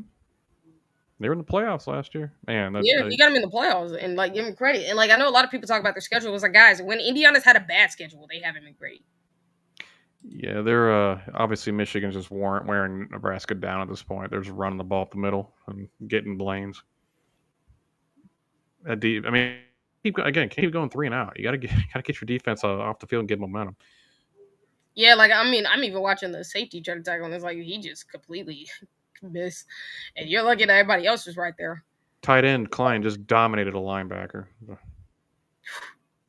242 rush yards for Michigan today. Wow. Yeah, it's like the thing is with Nebraska again, they could have won this game by a lot had they not shot themselves in the foot, but they've done it so many times to a point where it's like at some point y'all got to stop doing that. And I think if you're Matt Rule, you need to figure out how to get better out of your quarterback. You do. Well, because it's like Nebraska did expose them this game. It's just that they also exposed themselves as to who they are right now too. They can expose them. They don't have the ability to execute and take. Yeah, that's the other problem. Like you expose them, but you're not executing the way you should be. So like Michigan's been getting exposed. It's just that teams don't know. Like you're playing a team that can't execute right. Like that's the other problem. Oh well, at least you got a tackle at the line of scrimmage at least. Yeah, but the next play they get a first down.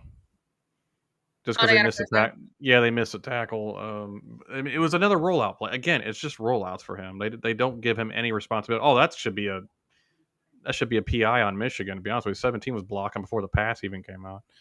Oh wow, that should be PI. Yeah, because my thing is just catching up now. That should be PI. Of course, they're not calling it. It's the one thing with Michigan I noticed is like they don't get as many penalties as they should. Well, the one time they did get a lot of penalties was against Ohio State when we threw it at Jeremiah Smith. Yeah. It's just like that's the one time they did it. So they just got a 1 yard gain on a run there. They're just, again, slowing down the game. This is what they should do. They're ahead. Yeah, like you're ahead 27-7. I mean 27-20. And you should slow down the game, especially because like I guess you have no confidence in Nebraska's offense right now, and nor should you. Because of the fact that these guys, their quarterback can't seem to figure it out for whatever reason. It's like just when he does good and he starts building momentum, then he goes back to how he's been.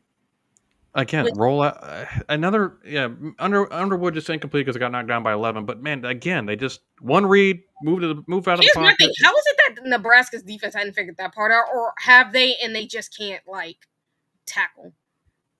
I think they're just worn out, to be honest with you. And I think it also tells you how little depth they have if you're this worn out.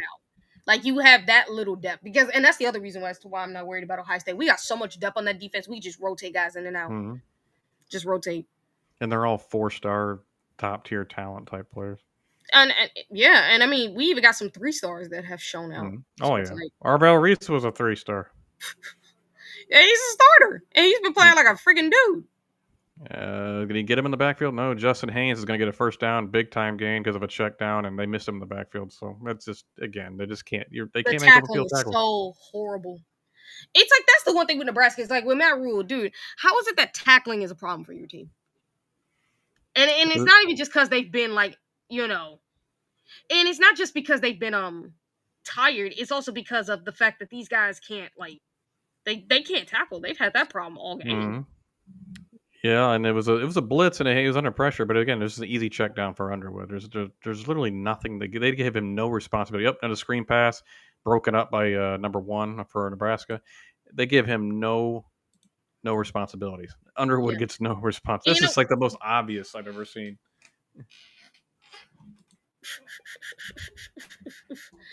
You know what's super funny too is like the more I watch this, because that guy who knocked down the pass has like a cast on his hand, and I'm like, really? Like, this really shows you have no depth if you got an injured guy playing. And he read that screen the whole way too. He's like, yeah, of course they're going to throw a screen. That's all they do, throw screens and bubbles and check downs. I mean, that's all they do. Out. So you should be ready for that. And then we got a run up the middle, going nowhere. Wow, Haynes got upended. So again, be gap discipline. Just be gap discipline. Don't allow them to get any big runs like they have. That was Marshall. I'm sorry, not Haynes. 3rd and 10 at the 39, still in field goal range though, because that guy can kick it a mile. Yeah. Yeah, no. If I'm at Patricia, like I said, I know for a fact he's drooling over watching this. He's like, oh, if this is all they can do, I'm finna have me some fun. This is gonna be the easiest defensive game I'm gonna call to date. Just move side to side, get him out of the pocket. Yep. Okay, they run up the middle, and Hainsey's an easy lane for a first down and a 20-yard I run. swear, this team with their tackling Is terrible. Well, they got killed in the gaps on that one. Yeah.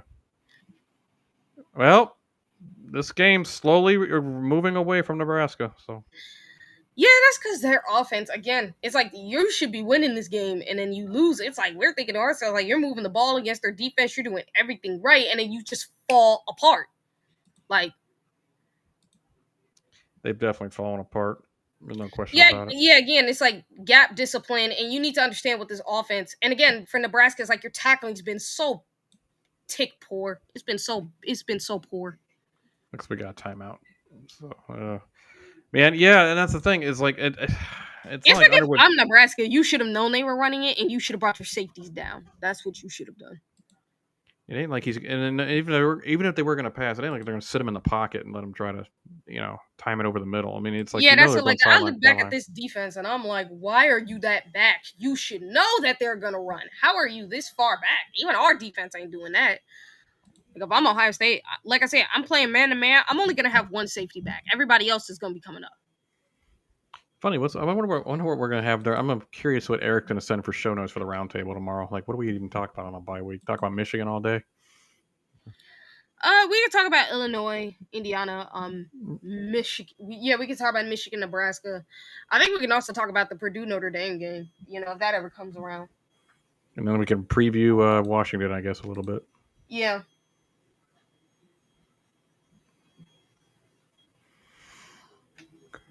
Oh man, yeah, this is Michigan. I don't know fans. I don't know how you do it, Nebraska and Michigan fans.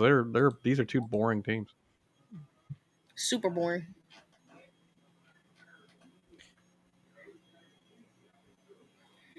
$262 rush yards for Michigan. That's the story of the game right there.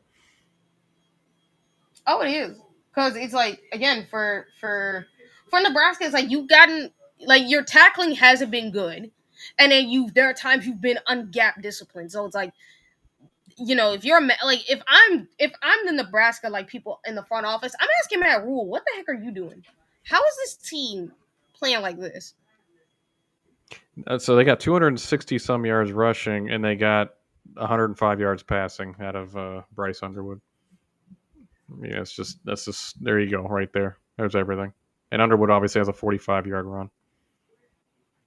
Yeah, like I said, now again, if I'm QB draw again. Yep. If I'm Michigan, I'm not finna let him run against Ohio State unless I want him to get hurt for real. Because if I'm Ohio State, I'm finna hit your quarterback, just take him out of the game. Because I know after him, you ain't got no one else. It's amazing. It's a QB draw here. It's like Nebraska's still like worried that he's gonna drop back and just burn him. I don't know. What? He's not gonna. Guys, how are you? Here's my thing for Nebraska. Like, it's like, how are you this stupid from a defensive standpoint? This guy is not a pocket guy. He's not a pocket. He's not a great pocket passer. He hasn't been. Like, have you watched the tapes at all? Like, what do y'all be watching exactly? I'd be wondering, are you watching from the booth at all? It's like, guys, this is pretty simple what he does. It's pretty simple with Michigan. Like, it's like, it really is telling me that you guys are not paying attention to Michigan's offense whatsoever, realizing that they're not letting Bryce do that because they know he can't. Like, 0 to 10 yards, yes, he's good within that limit. But once you get to, like, intermediate passing from, like, 10 to 19, 20 plus yards, he's not throwing that. He may have one good pass every now and again there, but he ain't throwing that good. Most likely it's going to be an interception, if anything. Oh, if he's got the edge. Not a touchdown. He got a couple yards. There's going to be 3rd and goal coming up. I think the game's pretty much over anyway because they're in field goal range, but I don't see Michigan. Yeah, it's over. They're in field goal range now because like Nebraska couldn't tackle and their offense couldn't capitalize because they should have won this game. Yeah, Nebraska can't move the ball. Well, not consistently.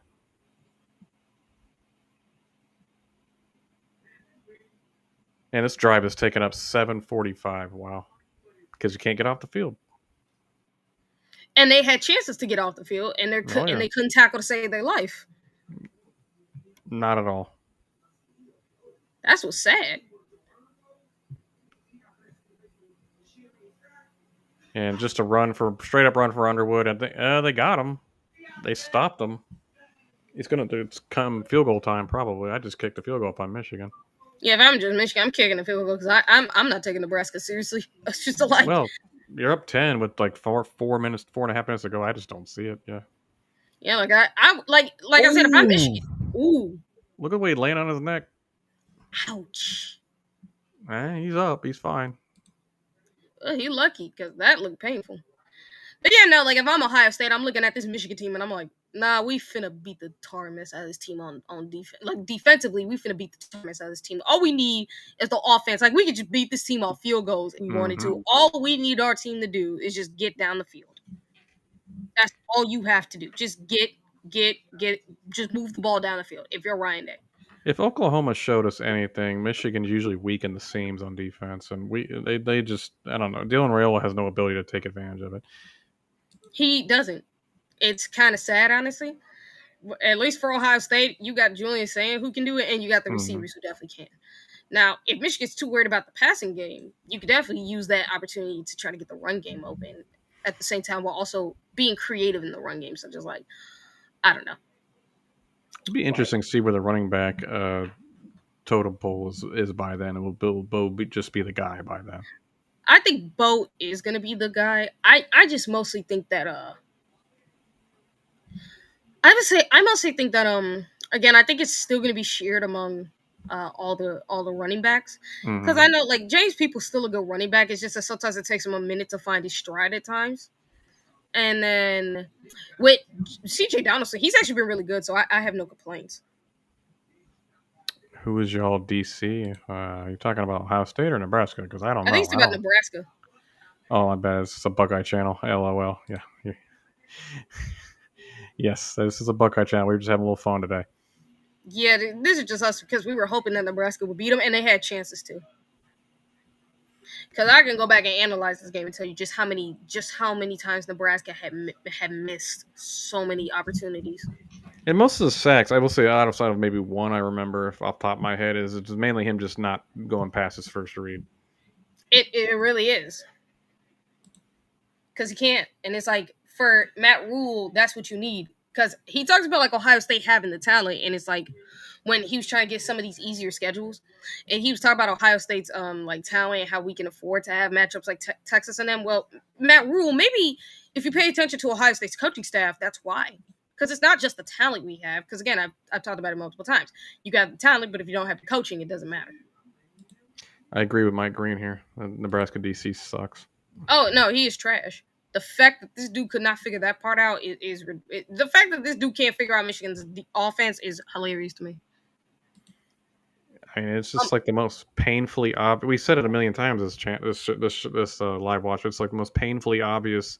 They will not allow their quarterback to do anything that requires, drop back pass, read the defense. I mean, just nothing. Yeah, no, because he can't. I mean, he struggles reading the defense. And like I said, he can't even pass the ball on intermediate or deep balls. He can't.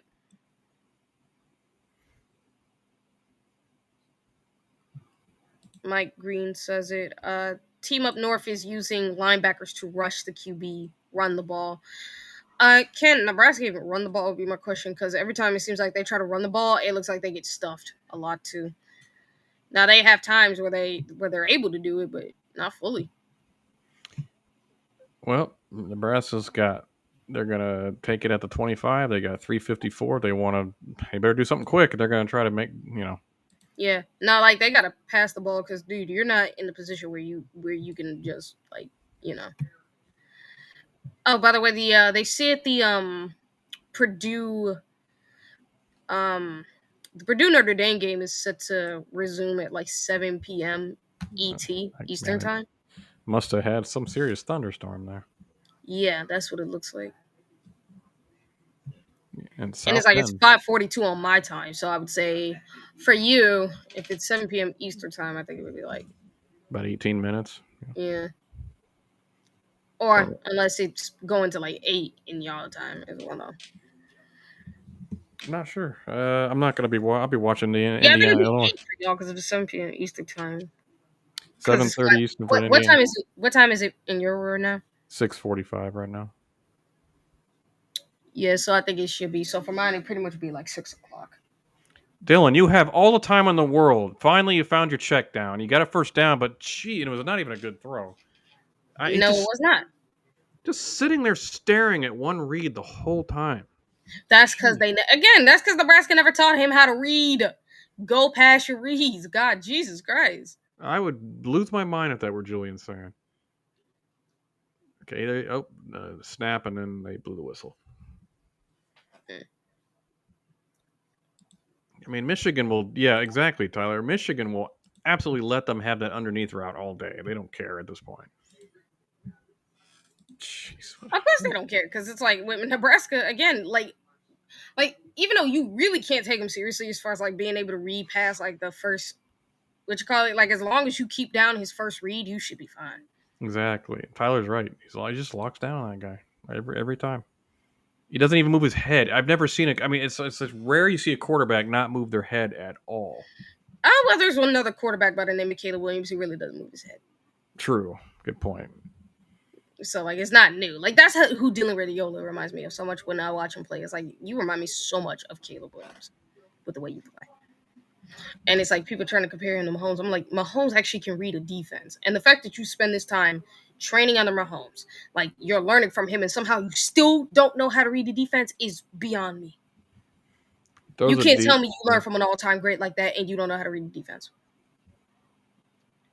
He's more interested in aesthetics, and I'm sure he works hard. Don't get me wrong. I'm not trying to pretend like he just obviously just can't do it right now. Maybe he will in the future. I don't know, but right now he definitely can't. So Biff is 2-0. Is that gonna make more relevant? Practically, because if he comes back and they start stinking it up, it's gonna look pretty bad for him. Because people are gonna be like, give it a more, put Biff on. Biff is 2-0 and he's winning it.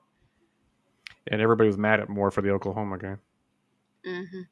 It's a terrible game. Even though, again, I already knew that Oklahoma was going to beat the tar mess out of them because, like, Oklahoma had the defense to really beat them, and they have the offense to execute, except I will say their offense, mainly their quarterback made a couple of boneheaded throws, where it's like, if you threw the seam ball better, you would have had a bunch of touchdowns. If you threw to the tight end a little lower instead of overthrowing him, you actually would have had a first down. Like, you would have been kicking the crap out of Michigan if you didn't do those two things. I wasn't a huge fan. Oh man, that was a terrible pass. I think his arm got hit, but I wasn't a huge fan of Matt Tiro, even though I know they won the game. He made a couple of really nice plays. I didn't find him to be that special. Yeah. Mike Green, Matt Rule is garbage. They act like he's a QB whisperer. LOL. Yeah, like no, he's not a QB whisperer. If somebody says Matt Rule's a QB whisperer, I'd like to know which QB. Yeah, I'm about to say, like, I don't know who's ever said he is a QB whisperer. Who said that? I mean, the only one I've heard is like Ryan Day. So, and then Yeah, Lincoln Riley used to be Lincoln Riley, but what are you doing, Rio? Oh, you horrible, horrible. Oh, I'm about to shut this game off. Oh, you are horrible, Dylan. Jeez. Thank you for not coming to Ohio State. I'm just gonna say that.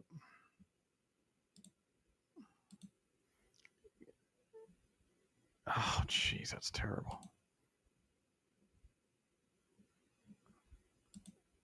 Yo, I'm gonna walk my dog real quick because apparently she got to use the bathroom. So it's all good. You ain't missing nothing. I know. All right.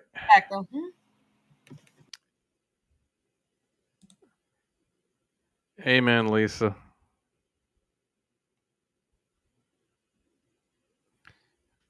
Hey, Mike. You know what? TG and I talked about this earlier. You know, to be honest with you, Matt Rule is living off of like a couple good seasons at Baylor. He was terrible in the NFL. He has been average at best at Nebraska. So I mean, it's just, I don't know, not impressed, to be honest with you. Yeah. So I'm still on 3rd and 22. They're about to run the play. Tyler's just short, so it'll be interesting. Let's see what he does here. He steps up in the pocket, makes a nice throw. Yeah, about a yard short. Yeah. 21-yard gain. Actually, that's a nice throw in the middle of the field. Safeties were converging, so there's no. I'm sorry, that's a different guy. Yeah, nice under route throw. All right, can they get the first down? I guess we're seeing a 2-minute warning. Yep, 2-minute warning. Not that it matters. I think this game's pretty much over. I don't think they have the ability to overcome. They don't have a game-breaking ability to overcome 10 points within 2 minutes. So couldn't stop the run. That's the whole crux of the game. Couldn't tackle. Couldn't stop the run. Offense had too many 3-and-outs. Defense is. Oh yeah, Mike. Everybody's been ahead of me. So Tyler's definitely ahead of me. I got Paramount Plus on the CBS feed, and they have not been great today. I actually bought Peacock for the Ohio State-Ohio game, and since I think NBC is carrying Illinois, Indiana tonight, I'm actually kind of glad I got Peacock right now. They don't tackle, they can't block. You're not lying. And if you can't do that, you're not gonna win very many ball games. iBuck is delayed on NBC. Illinois is supposed to be on 7:30 NBC. That's a good point. That's a very good point. I don't know. I have no idea. I'm gonna figure out which one to watch. I hope it's not the Notre Dame game. Jeez, I actually would rather watch. Obviously, I think anybody could say they'd rather watch Indiana, Illinois. Which 5 years ago would we have said that? There's no way. Oh, great! Now they're showing paint commercials. I'm a painting contractor. For those who don't know, I don't need to see these commercials. But honestly, nothing Michigan did today makes me even remotely concerned. I mean, they have a solid run game at times, but I think Nebraska's really just not that talented on defense, and they're not very stout. They can't tackle. I think Bryce Underwood, he's physically talented. That's obvious, but they just do not open up the playbook for him for obvious reasons. He just a lot of rollouts, a lot of QB design runs, very one read oriented. Move him out of the pocket. I mean, yeah, I don't understand that at all, Mike. I remember watching that. I just don't understand the game plan for the defense coordinator of Nebraska and zero adjustments.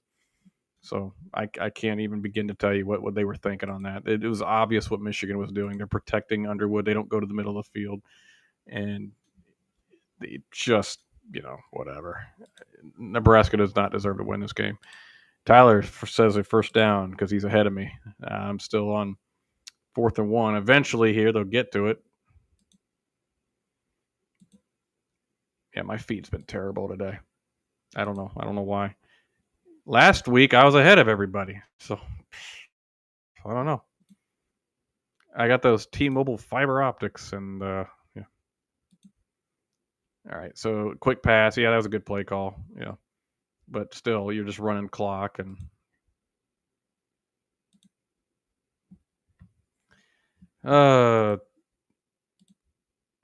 Tyler saying PI. Is it offensive or defensive, Tyler? So I'm seeing the first down play. He's going deep. Yeah, he's hanging on him, shoving him. Yeah, they called it.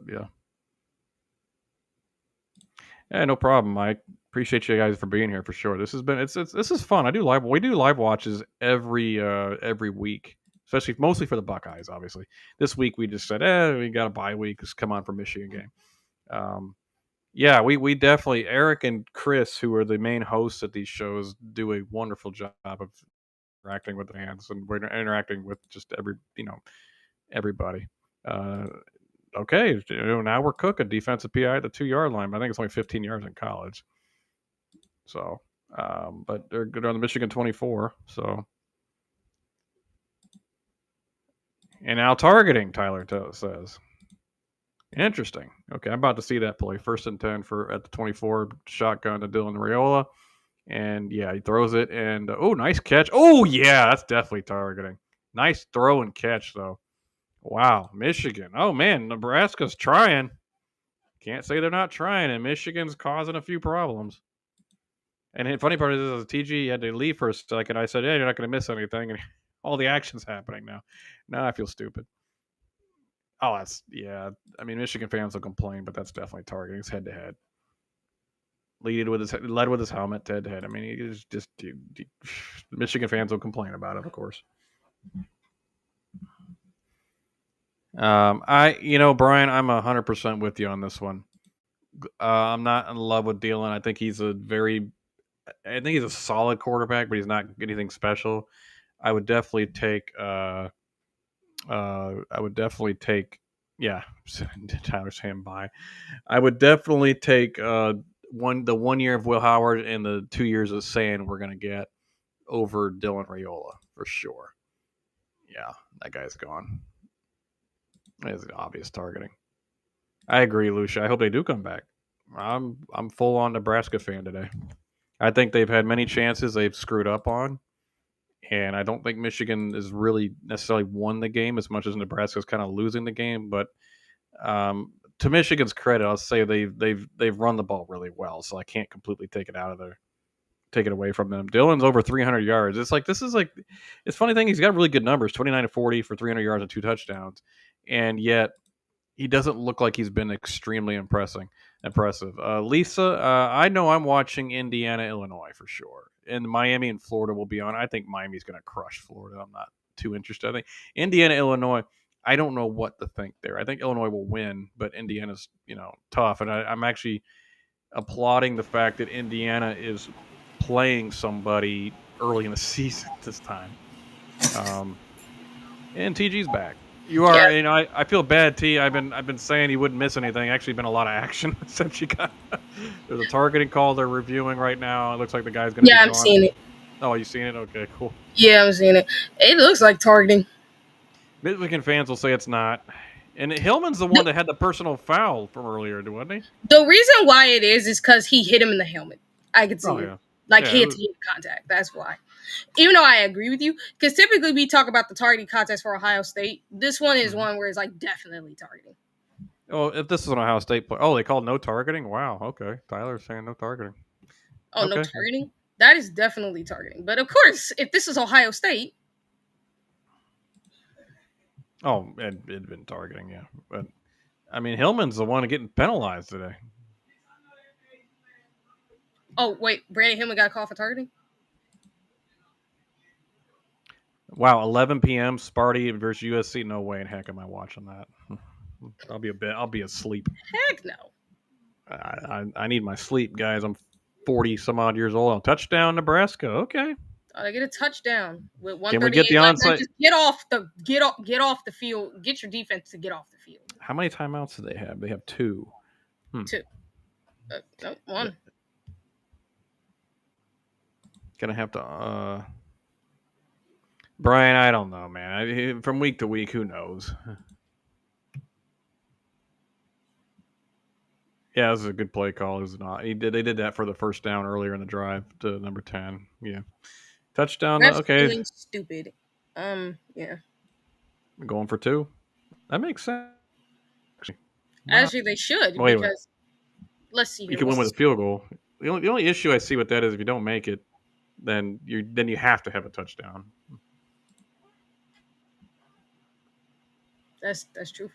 Well, Lisa, then you got something to watch. I'll tell you that because I definitely I can't do it. I'd be struggling bad on that one. Oh no, they're going for 1.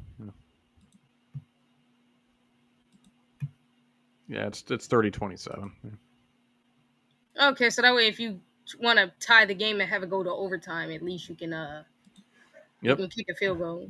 Curious, you go for the onside kick or you try with your 2 timeouts? I think you got to go for onside kick. That's what I would do if I were them. I'd go for an onside kick. And I would try to kick it as high just to make sure a Michigan player touches it. So that way, that when they touch it and they drop it this way, at least I have an opportunity to, to recover the ball because I think that would be smarter. Because I have seen some NFL teams try that where when they do the onside kick, they actually try to kick it super high so they can get it. And then when their players hit them, they drop it. And that way they can recover it so that way they're not they don't get penalized for touching it. I guess they're going for the onside. We'll see. Tyler will let us know if they get it because he's been on the ball. Yeah.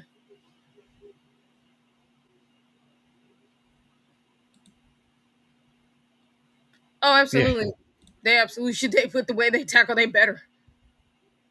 Yeah, Michigan recovered it. Unfortunately, dadgummit. If you are Nebraska, just tackle as much as you possibly can. Just tackle. Or if you can, try to see if you could punch the ball out because they did get a fumble earlier. They're probably going to bail thinking they're going to pass the ball every play or something the way their defense coordinators. Oh, that was just that's. Oh my just god, both of them did not throw the ball very well. Let me see here. They have.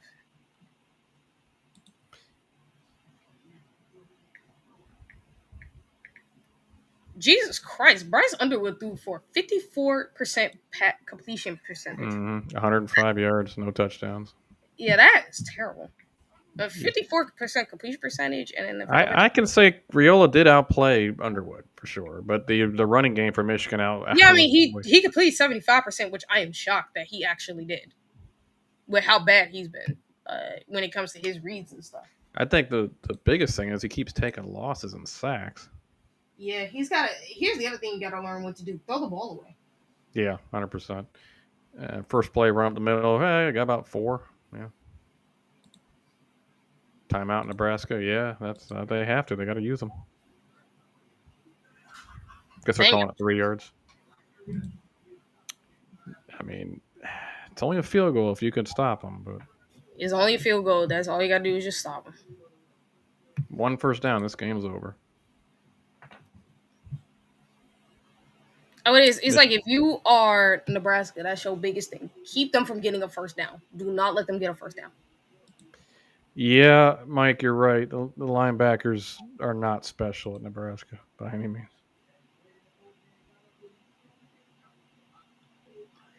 Oh, man, that lady they just crouched. Talk about sunburned. Holy moly. She going to be hurting later. If this game somehow miraculously goes to overtime, that would be something. Because this would be a game I would love to watch in overtime. Because Michigan and Nebraska have been very entertaining. Mm-hmm. And Tyler basically said it, game over. Yep, he hit the edge. No tackle. He missed a tackle. It ended on a missed tackle. A missed tackle, another missed tackle. Like Matt Rule needs to find himself. Like, dude, get a strength and conditioning coach who can actually teach these guys how to tackle. Like, get a mechanics coach that knows how to teach these guys how to tackle. Because how can your guys not tackle? That's game because they can't tackle. Yeah, 100% on the tackling this game. The tackling has been a problem for their defense this game. It's like, oh my God. Y'all have had chance after chance after chance, and you keep blowing it because your team plays like dog crap. Well, Michigan's probably going to take a knee, and that's it. As they should, because I'm like, No, well, what are you going to do? I mean, hey, Nebraska, good game. You should have won, but you didn't, and you couldn't. Should have won. You had so many opportunities, and you missed so many tackles. Your quarterback missed so many open throws, and you guys missed so many chances to post points on the board that you need to be kicking yourself. Lisa, I have no doubt we can. There's no doubt we're going to sack better than Nebraska because tackling is not a problem for our team. Like, they take that so seriously. Like, tackling, especially after what happened in the first 2 years. Like, tackling better be good. They ain't playing that this time. Like, tackle good, you're getting off the field. We are out of the Kerry Combs era, so our tackling's not a problem. Yeah, tackling, I don't think would be a problem for a while. And it's like, and if you really think about it too, for Ohio State, it's like, we discipline is our specialty on defense, and being able to tackle is one. Like, will there be times we miss tackles? Yes, but it won't be as what we see Nebraska do. And I think we'll sack better. And on top of that too, we actually have depth. Like, the problem for Nebraska is their defense doesn't have any depth. Like, we actually have depth along our defensive line, along our linebackers and our corners and safeties. Like, we have so much depth there, it's ridiculous. And the fact that we got that much depth is ridiculous. There's literally when I nothing look at Michigan, they have no depth. I mean, even at our tight end position, we got depth, which is what's even crazier. So it's like, think about it. Nebraska, Michigan, Wisconsin.